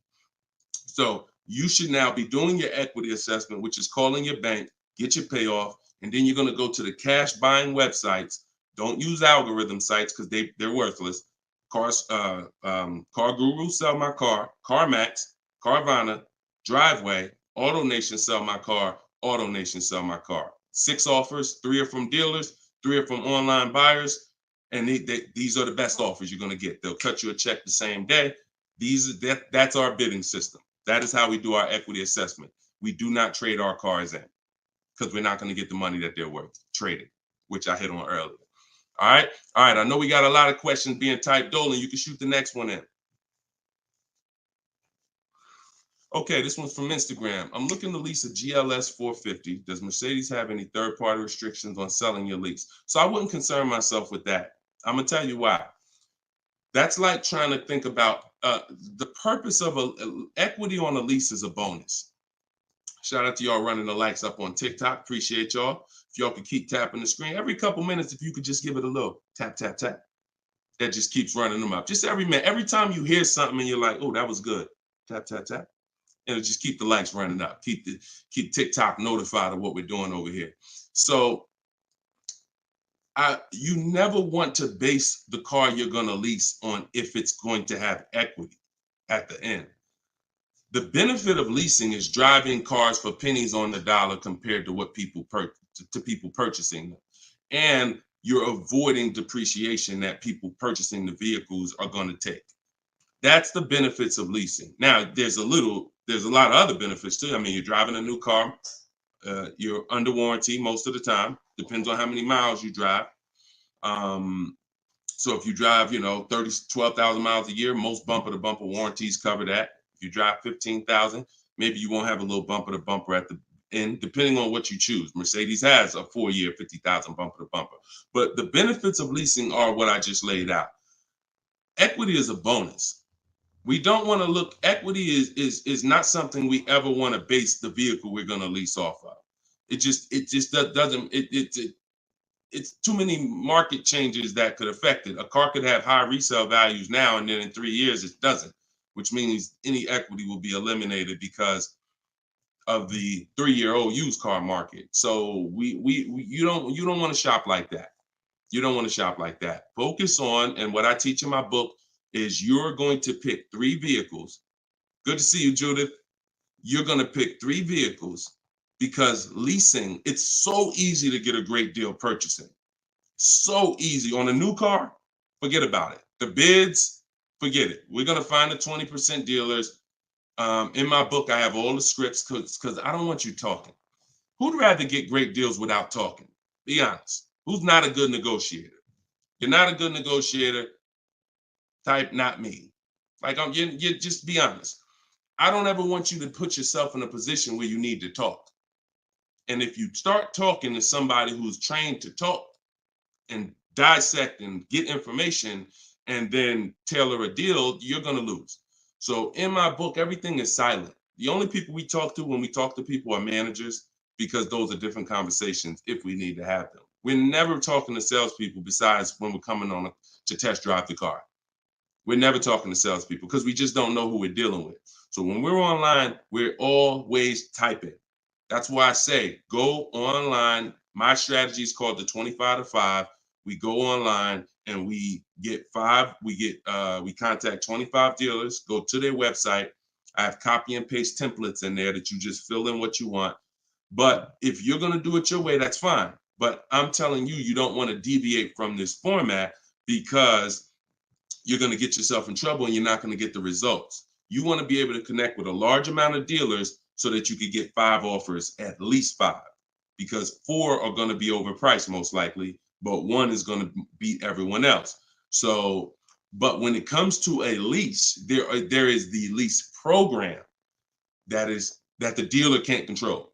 So if we don't know what a lease program is until we shop offers. So there's no way you can look at the residual value. You can look at all this money factor. I know some of you who are in the math, you're like, oh, well, I'm gonna just look at the money factor and see. You can't tell because it can have a high money factor, but it have some good rebates. The only way we know a great lease deal is to shop the market, get our offers, and then if the lease program, if the best offer doesn't get you under 1.5% with no money down, then it's a bad lease program. It's a bad lease program. In which case, we move to another vehicle. So I'm not going to ever co-sign leasing a bad vehicle a vehicle with a bad lease program. I've had all types of people hit me, Deshone, I'm looking at this Range Rover, man, but I did all the offers, and they'll be in the group. We have a private group, and I get to talk to people all around the country about this stuff. So they're like, Deshone, you think I should move on? I'm like, look, you could wait till next month, see if the program gets better, but I'm never going to co-sign signing a bad lease deal. You're paying too much money for a vehicle you're giving back in 3 years. So you're defeating one of the major benefits of leasing. So that's the only reason why we have to have 2 other vehicles that we like when we're leasing. On a purchase, no. One vehicle, pick it, get your bids. One dealer is going to blow everybody else away. But with a lease, you want to have 3 vehicles just in case it's a bad lease program. And if they got a bad lease program this year, maybe in 3 years when your lease is up, they'll have a good lease program. So that's what we do. It's too many cars out here. It's 400 cars out here. 40-something manufacturers competing for our business. Why are we going to get locked on one car? And the reason we're doing this, y'all, is because we're not shopping. You're not shopping. You're not taking the going out for the weekend and test driving cars seriously. You're about to drop 40 grand of your hard-earned money. You need to be, like I teach, shopping and not letting anyone disturb your shopping. If I'm looking for a car, I'll take a whole Saturday and go out or a Monday, and I'll go out and I'll drive 4 cars and be like, okay, that was fun. Don't sit down and don't talk numbers. So let me make that clear. Don't go in there and sit down at the desk and start talking numbers and get a proposal. No. Shop. Once you decide what you want, then we come home and we get our offers from home. All right. Go ahead, Dolan. Next question. All right. When you don't talk, I see a lot of you saying you're not good negotiators. Then you just got to stop talking. Stop talking and start making people bid. You're going to get better deals than good negotiators all day long. Heard you loud and clear on the rebroadcast. I'm here live. All right. Welcome, Jill. Looking for a car now. Profited on a sale, so coming in clean. Need to rebuild credit. Lease cheap car, finance car under 5-6 grand. It depends on where your credit is. If you're in the mid-6, I teach something called, profile over score. So if you have a paid off car, if you have nothing gets you approved for a car like on-time car payments. If you've been making on-time car payments for 2 years, 3 years, you're typically gonna get approved for most leases. As long as you're not going from like a $450 payment to a $900 payment. But if I'm in a state where if I'm in that mid-6s, 660, 670, I go for the lease. If I'm in the low 6s, then I go for what I call a smart car, which is the car to set you up to lease. So your goal is to get the least expensive car you can get a loan on, quality car. You want to go small as possible, and small as possible for you might be you need a sedan. You might need 3 rows. But I teach something, and that's what we were talking about when I posted that review that Barrett wrote for our book today. He was like, we get a wish list for needs versus wants, because oftentimes we confuse these. Needs are things you can't live without. I need to have this, or the car's not going to do what I need it to do. I need to have it. Wants are things that you'd like to have, but you can live without. When it comes to getting a smart car, and it's not the little smart car, y'all. I have a different. That's a different meaning for us. It means saving money at the right time. That's what we call smart cars. Saving money at the right time. So if you can't qualify for a lease and you want to set yourself up, then the vehicle you get now is super important. The vehicle you get now could either set you back from leasing because you bought too much vehicle, payments too high. You didn't buy a dependable vehicle. It's not going to last. It's going to start having problems. It's going to break down. You might miss payments because of that. These are all the things you want to avoid. This is why I'm giving you these boundaries that you don't, kind of go off of. But this usually happens when you're trying to get too much car. Quite honestly, if I was trying to get a smart car, I would be trying to get the smallest car I could, drive it for 2 years. Let the family be uncomfortable. Listen, y'all, I know it's tight, but in 2 years, I'm gonna get out of this and I'm gonna drive off the lot in a brand new lease. So the key is the payment's gonna be low because those smaller cars are only 25 grand new, 28 grand brand new. When you get them used, you could get a nice one for about 10. Finance it. You don't have to take a 10-year-old one. So you want to get one that's relatively, good. It needs to last you 2 years, or the plan's messed up. So you get the smallest car you possibly can. You drive that 2 years. That's your sacrifice car, and then you flip out of that car. Well, after you have 2 years of on-time payments, you flip into a brand new lease, and then you're leasing new cars from now on. That's what I do, depending on your situation. If you're high sixes, mid sixes, and up, I go for the lease. If you're under that, then I would go for the smart car. Okay? All right, keep me posted. Good job. Just having a plan. Having a plan. Go ahead, shoot the next one up, Dolan. I forgot to tell you. Yeah, I see you, Jill, and keep that up. This is a different Jill, I think. This is a means to my dream car. I'm a patient. Yeah, I'm patient. My husband has the needs car. There you go. There you go. You can flex in 2 years. You can flex in 2 years. You do this right. You drive this car for 2 years. You don't miss any payments. Make sure when you're buying a $10,000 car and you finance it, payments are $250 a month for 5 years. You don't have to take a 6-year loan. You don't want to take a long loan on a smart car. You want to take a shorter loan, pay $250 a month. Now you're not going to miss those payments. Max at 300, depending on the interest rate, could go higher, 325. But the point is that's affordable. So it's not going to mess up the plan versus you trying to pull out in a $25,000 used car with a high interest rate. Now your payment's $575 a month. You get what I'm saying? So just stay focused, stick to the plan. All right. This is another Jill from YouTube, I believe. Buyout is, go ahead, keep that one up. Oh no, I saw that one. Get the one you just had up, Dolan, from the other Jill. Yep, thank you. So buyout is $36,000 on my 2023 Audi Q5.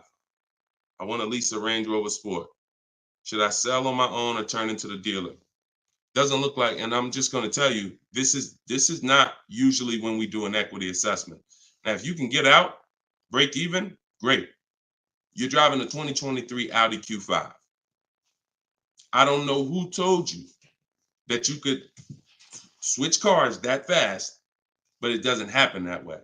And so the only time in history that we've been able to switch cars that fast is when there was a once in a lifetime seller's market, 2021, 2022, 2023.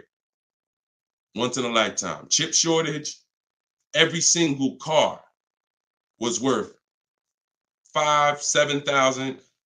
To some of the trucks were worth 10 to 15 grand more than they would normally be worth. Now, I told people back in 2020 that 2021 that was going to come to an end, and don't get used to this.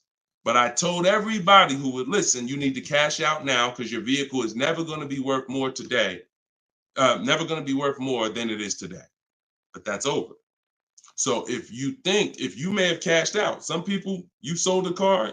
If you sold a car back then, you can type, type dollar signs. If anybody sold a car from 2020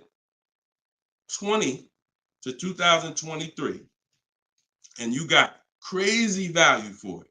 Some people were like buying cars, and 2 years later, they got all the money back. I did that twice. I leased a brand new Jeep, 2018, and I sold it in 2021, and I made $8,900 after I drove it for 3 years.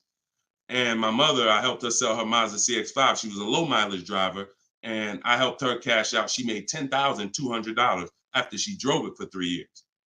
Made a video. I recorded her and my dad. They couldn't believe it. They couldn't believe that they drove a car for 3 years, turned around and sold it, got every single dollar they put into it back.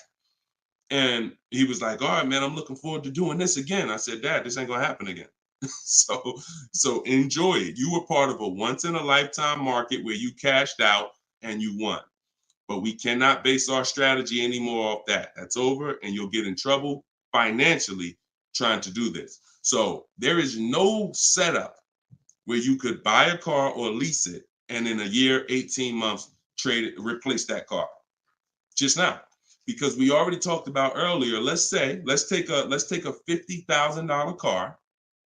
A year later, if you don't drive it 1 mile, what's it worth? Didn't drive it 1 single mile, just parked it right outside your house. 43, 44, max, absolute max. So when that car is losing value like that, whether you bought it or leased it, the asset, it's what the car is worth. Forget about the finances attached to it.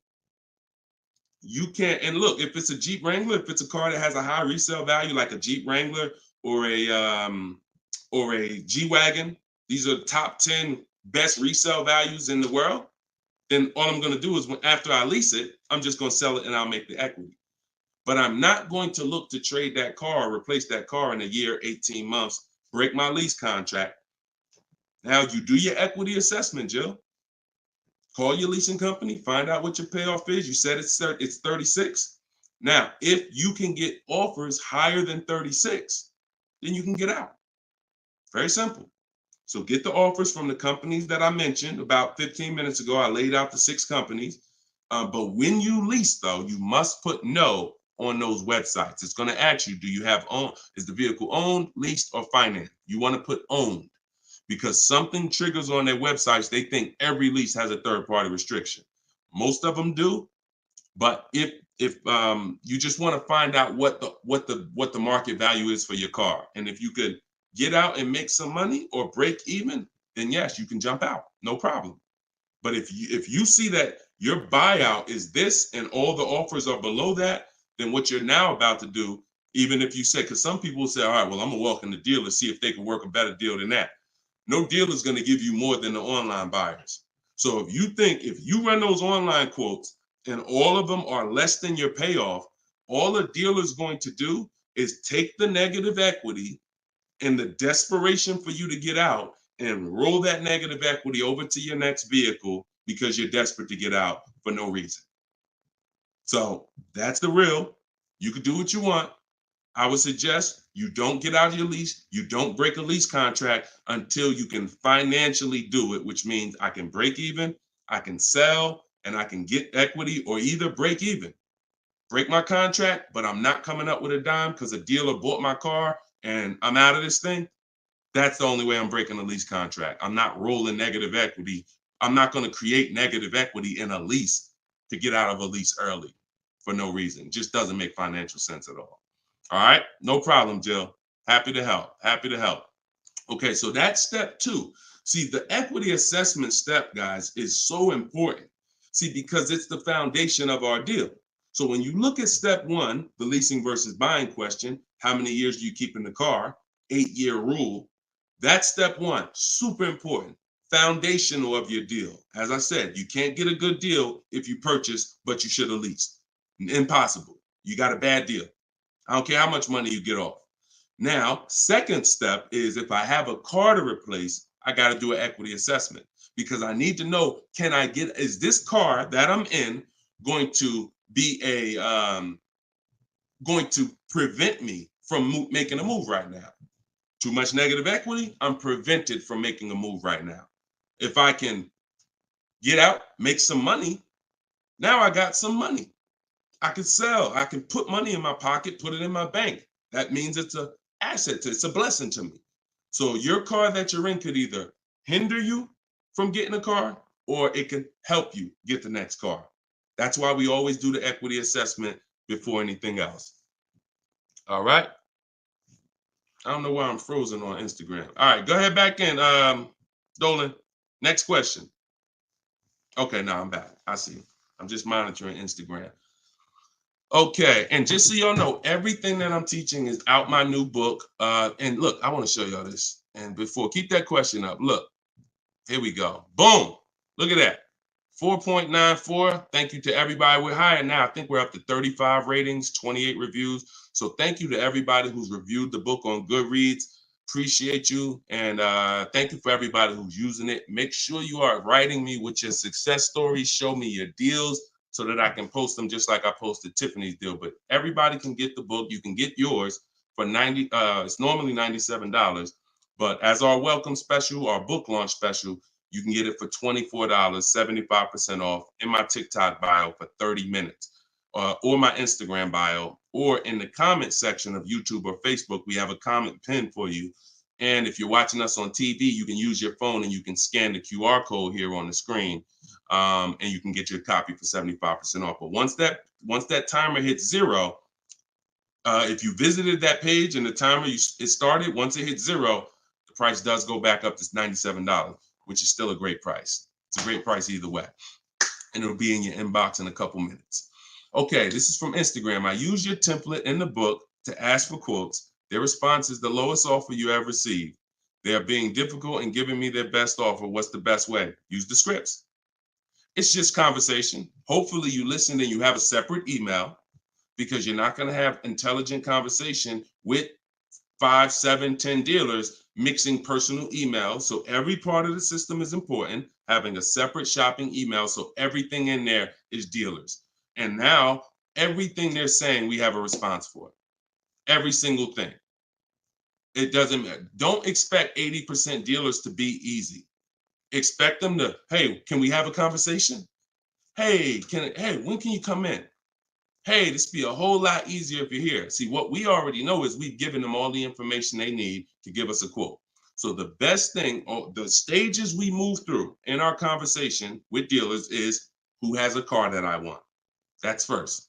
Our first set of scripts is designed to weed out the dealers who don't even have a car we want. Nothing to talk about.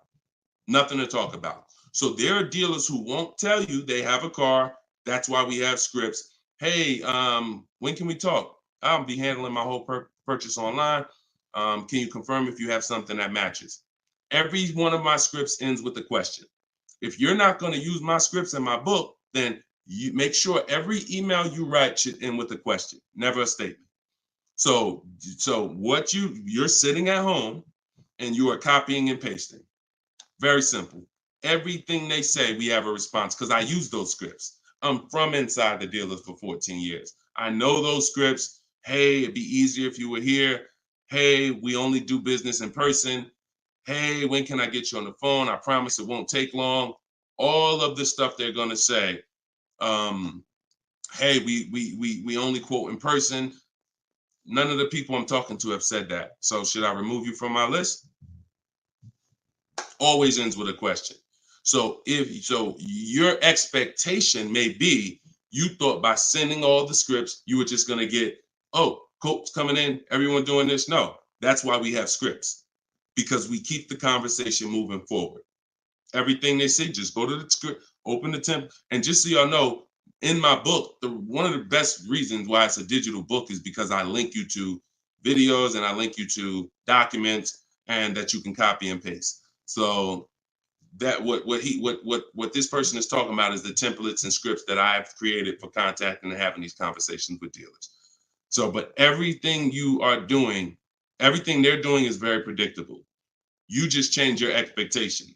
I'm going to talk to several people and I'm going to weed this down to 5 offers. And out of the 5, one of them is going to beat everybody else. And then I'm going to use my counter offer calculator that Deshone made to send the counter offers and close my best deal. Take all the emotion out of it. Take all the emotion out of it. You should be emotionless. Nobody can hurt you. All right, you're at home in your living room. All right, go ahead. Mike said nobody gives us this info. I sold cars and the dealership wouldn't even give us any insight. Trust me, Mike, I understand, man. That's why I love the 20% of car salesmen and dealers. They love what we're doing here because they know we were never taught this stuff. So we were never taught about leasing, financing. Thank God I was able to learn it, and I was able to, but we weren't taught about insurances, all the stuff that they should be training us on. We weren't taught. So I appreciate you being here, man. All right, go ahead, Dolan. Next question. Great questions today. Great questions. Let's go. I see you. Shout out to the people running the likes up on TikTok. Can y'all just keep tapping the screen every couple minutes if you could? If you enjoying the show, you getting value out of what we're doing, every couple minutes, if you could just tap that screen and keep running those likes up. I appreciate y'all. It lets TikTok know we talking big money over here. Yep, I see it. Thank y'all. Appreciate you. All right, this is Gary on YouTube. When leasing, is it all about purchase price? No, it isn't, Gary. Great question. When purchasing, it's always about purchase price. All in, out the door, tax fees, everything included. Purchasing is always. Now, leasing, we get our lease offers, and this is where we eliminate the term down payment. We no longer say down payment. I want you to eliminate that word, those words from your vocabulary. You want to replace them with total out of pocket. Total out of pocket. So all of our lease offers we're going to get is following the 1% lease deal principle, which is, because some people, I know Judith still asks, oh, hold on one second. Hold on.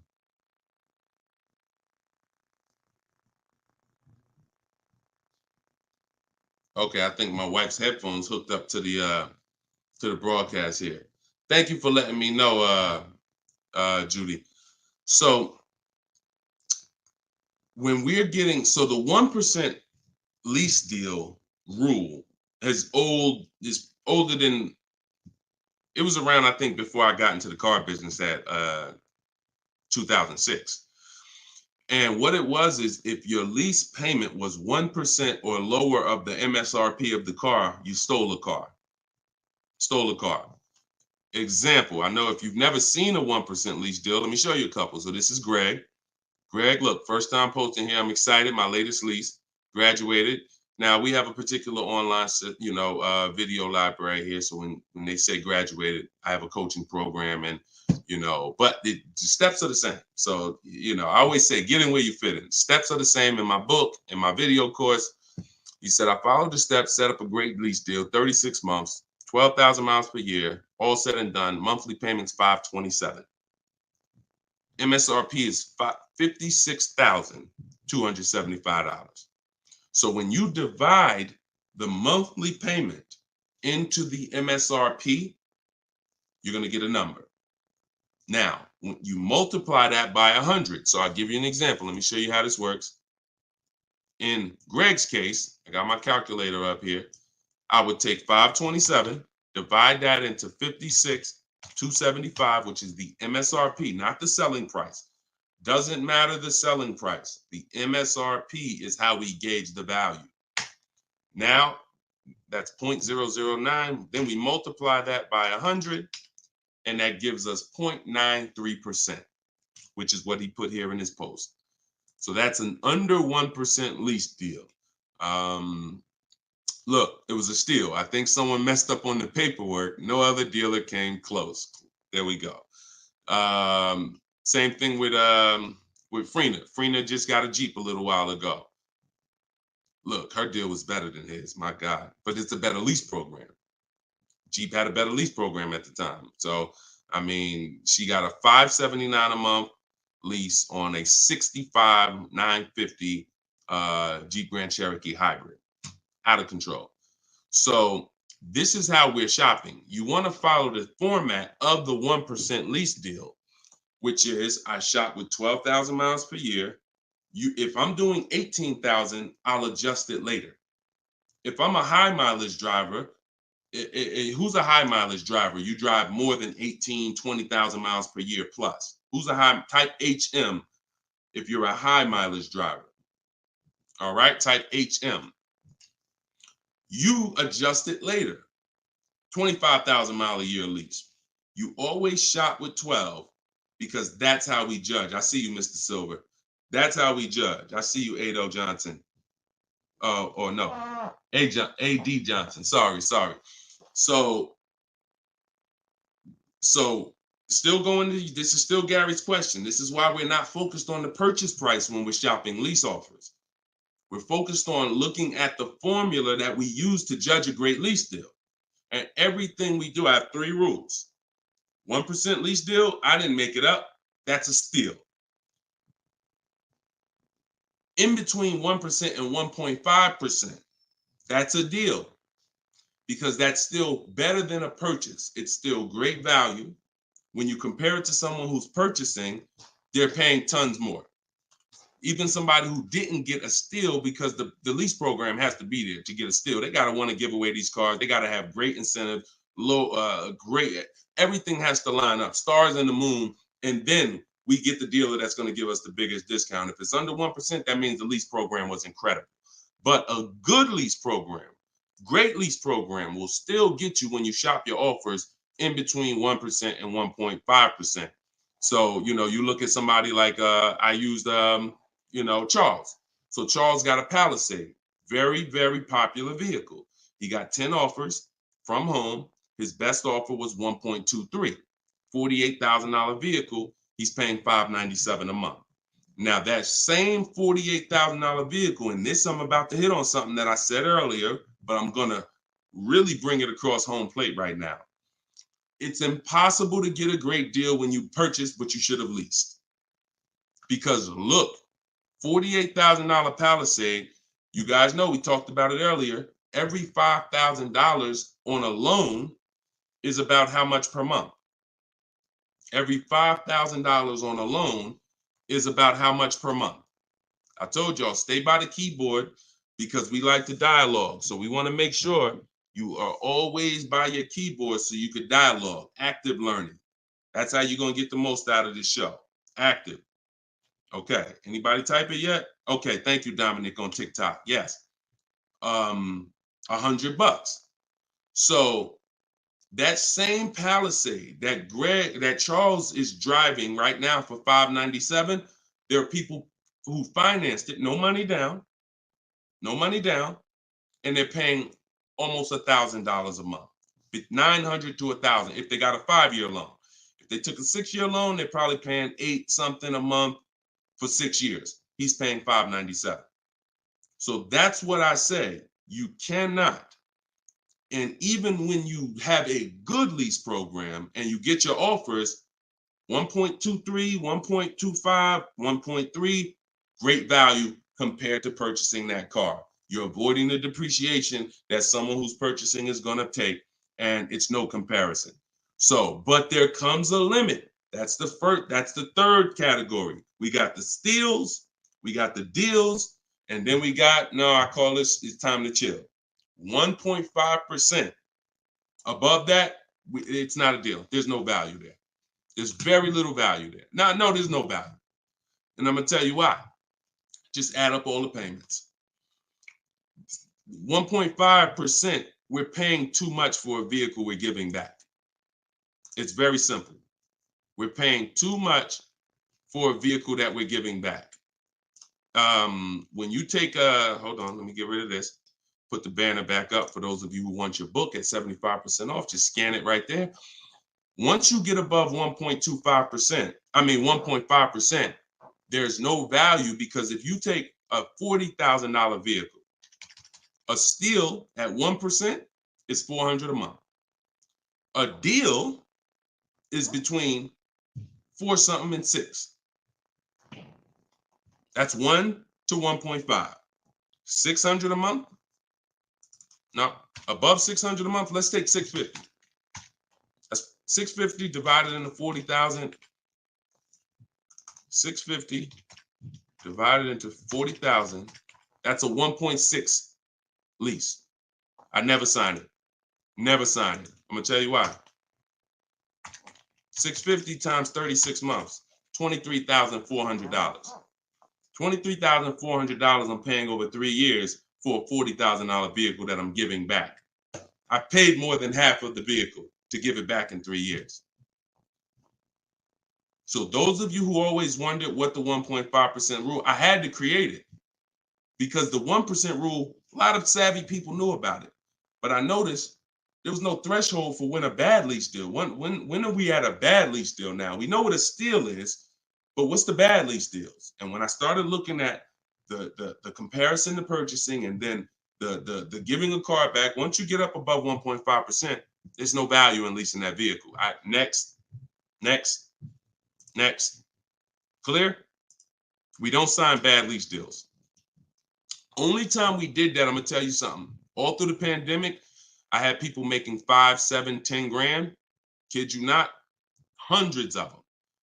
If they were making that kind of money selling their leases, then that was the only exception. Some of them will take a 1.6 lease, put money down. Some of that big equity they had that they didn't even know they were going to have, they would put it down to lower their payment.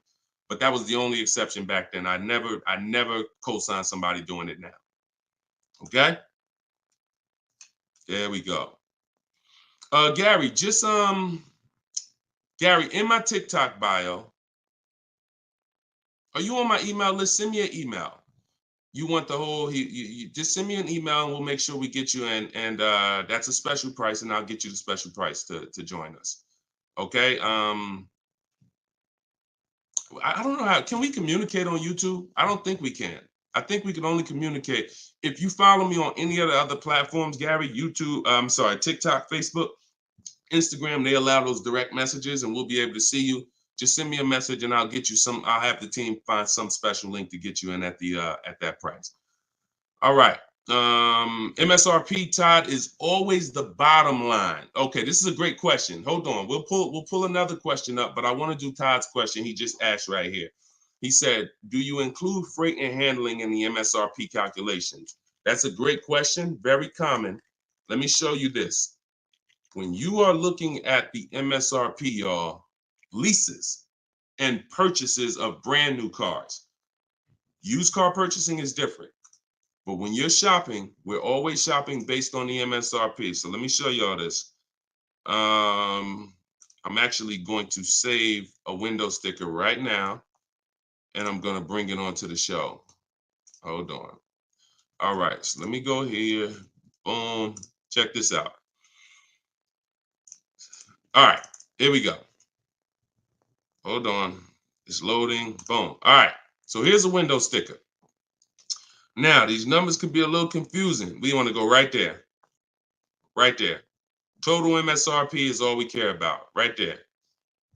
Total MSRP.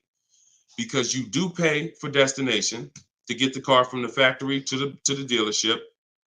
That's included. Like that's we pay for that. So it's no problem. We need to know. You don't want to account for any of these numbers up here before the option. It's always the bottom line MSRP, total MSRP. Now, if you ever see an addendum next to a window sticker, you see a handwritten addendum or a typed addendum that takes this total MSRP and it gives some other stuff next to it, we pay no attention to that. And in my case, if you're using what I'm teaching you, you would never even be talking to that dealer about getting a quote until you got home. So even if you go, the only time we would actually even see that particular dealer, that particular window sticker, is if we showed up to test drive the car and that particular one that we test drove just so happened to have the addendum on it. That's the only time we'd even see it. Quite honestly. It's no way, it's not even something, because we never talk numbers in the dealer. Your leverage is at home. Everything I'm teaching you is your leverage is at home. You can talk to multiple people from home. You can get bids from home. You can put people against each other from home. You're in control from home. You lose all of that sitting down at a car salesman's desk and going back and forth one-on-one. You can see the whole market at home. See, we get below market deals. I want you getting below market deals. There's no way for you to get below market deals without seeing enough offers to know the market. I can never sit down across the table from a car salesman and get a below market deal because I don't know what the market is. I only know what your price is. And every single one of your competitors is going to offer me a different price. Some higher, some lower, depending on who you are. And so I can only expose that information by being at home. But yes, everything we are doing is always based on that total MSRP, and that's how we do our calculations. Okay, great question. If everybody's getting value out of the show, could you type some dollar signs? Just type a dollar sign if you're enjoying the show so far. So if whenever you see this show, if you see the banner above us, then this is a rebroadcast. But if there's no banner, then we're live. So you can ask your questions, but you can always make sure that I always want to make sure that you guys have access to the live shows so that you can use them. But even the rebroadcast, if you're sitting on watching the rebroadcast, you're going to get the same value pretty much as somebody here live, because somebody's going to ask the same question you had. I can almost guarantee it. So I'm glad. I see a lot of dollar signs. Perfect. I see a lot of dollar signs. If you haven't subscribed to us on YouTube, please subscribe so that you can keep in touch with what we're doing here. And certainly, good job. I'm happy everybody's getting value. Go ahead, Dolan. We got a few more minutes. Post another question. Great questions today. All right, this one's from Instagram. I haven't had any car leases on my credit before. How likely will I be able to lease an $80,000 car? I have great credit.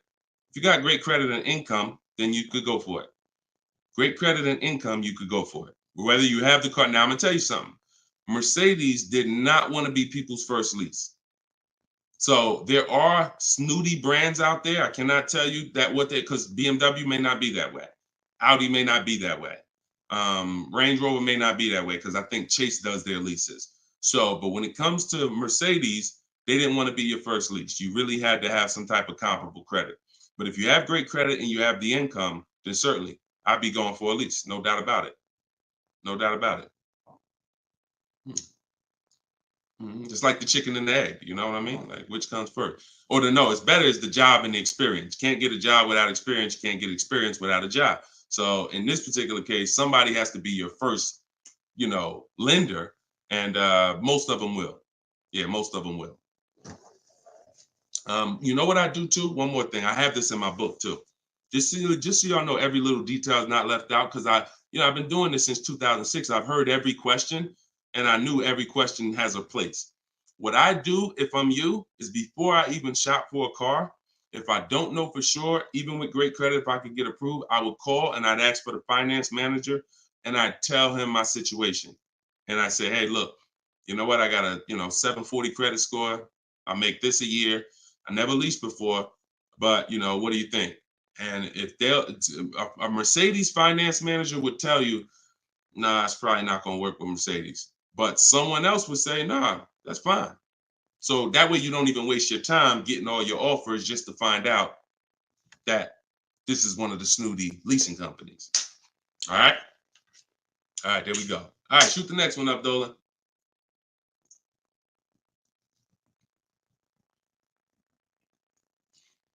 Jason Hughes from IG. 12 to 15K in equity. Great job. Okay. I mean, it's nothing you did, but if you got the equity assessment and you got bids, great job. Now, wait a minute. It doesn't sound like you got bids. And I'm going to tell you why. Because it wouldn't be an equity range. That sounds like an estimate. In fact, it doesn't sound like an estimate. It is an estimate. 12 to 15 is an estimate. When we get bids, when we do our equity assessment, we're getting bids and we're like, hey, I have $13,580 equity based on my highest offer from Driveway. See, get out of the ambiguity. Get out of the middle there. Let's get finite, definite numbers and stay out of these ranges and estimates, especially on things that take us 20 minutes to do. Call your bank, get your payoff, go online, CarMax, Driveway, Carvana, AutoNation, sell my car, Car Guru, sell my car, Kelly's Blue Book, instant cash offer. 20 minutes. Get your equity. 8 payments left, not keeping 8 years, now a good time to lease. 100%. 100%. There's no benefit in waiting. Listen, that is the path for a lot of people, Jason. A lot of people are going to discover what we're doing here, teaching by the numbers, not by emotion. And they're going to realize that not leasing has cost me money. Should I wait or should I just transition now? There's no reason to wait. There's no reason to wait. The only thing that would make you wait when you do your equity assessment is you have too much negative equity, you can't get out. That's the only time. Or you have a credit situation where you need to actually get your smart car, get a car for 2 years, rebuild your credit, and then go lease. Anybody else, no benefit. I'd be leasing tomorrow because I had a friend of mine, he's a close friend of mine. He's actually in my program. You know, he uses our stuff. And he's like, he had a Kia Telluride. Well, he had an accident. Vehicle got totaled. Now, he said, now I know the 8-year rule, Deshone. I'm going to lease this next one. He gets his bids. Last week, he leased the Kia Telluride for under $500 a month. The same vehicle that he was paying hundreds of dollars every month for. More. Hundreds of dollars more per month. I don't know what his payment was, but I know what a Kia Telluride costs to purchase. A $45,000 Kia Telluride to purchase with no money down is $800-900 a month. So he's literally under $5, no money down, when he was just paying hundreds more than that. So you're in the same situation. No point in waiting. Transition to a great value lease. Get your offers. You wish you could. You wish you would have did it sooner. All right. Go ahead. Next question, Dolan. Car brands will no longer offer V6. Buy the lease. Let me talk to this question on TikTok. Not right now. Get the next one. Go ahead, Dolan. Put the one you're going to put out. But get that question that this person just posted about car brands no longer offering V6s. Should he buy the lease? If you have one ready, though, put that one up. Deshone, will your book work for both lease and buy? Well, you know what? Let this person answer that for you because we just got this review. This book is outstanding. This is Barrett. And you can see all our reviews on goodreads.com. Must read, must have for anyone seeking to buy, lease, or even sell a car. It is presented in very professional, easy to follow, step-by-step manner that covers every situation. Every situation. Does your situation, Keith, fall under every? If so, we got you. Every situation from buying, leasing, with cash or credit, good or bad. Only thing that Barrett didn't put in there is used cars or new cars. That's in there too. So absolutely.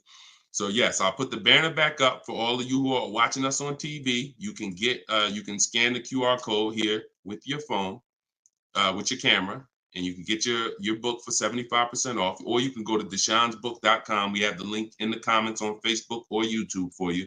And if you're on Instagram or TikTok, you can go to my bio, click that link, and then click the button for the 75% off and get your book for 75% off. You won't pay the normal $97. Okay? But yes. All right. I have a 2020 Nissan Sentra. This is Key. I don't want to butcher your name, so I won't try. But from YouTube, I have a 2020 Nissan Sentra. Had it for 2 years. My miles are 64,000 highway miles. Okay. I know I don't have equity. I was told don't trade it in. Would be a bad decision. It's true. We don't trade cars in. We get bids. So you need to find out what your equity position is. See, many of you are finding out right now how important the equity assessment is. Whenever you have a current car, equity assessment.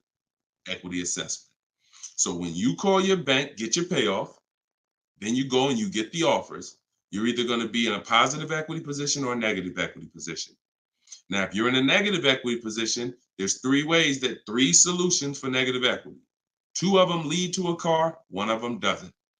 First is you get all your offers and you can pay the difference because these are the highest offers. So whenever you are, the highest offers are these online bidders. They pay more than car dealers. In fact, 3 of them are car dealers that are bidding. So Kelly's Blue Book, Car Gurus, and AutoNation are car dealers bidding. CarMax, Driveway, Carvana are online marketplaces, used car marketplaces bidding. So you're getting a wide range of diverse offers from people who compete every day to buy cars. and they cut your check right then and there. They do an hour. Both times I went to CarMax, me and my mother separately, we were out in an hour. I've had people who sold to Carvana, Kelly Blue Instant Cash Offer. They do their inspection. And then they bring you a check.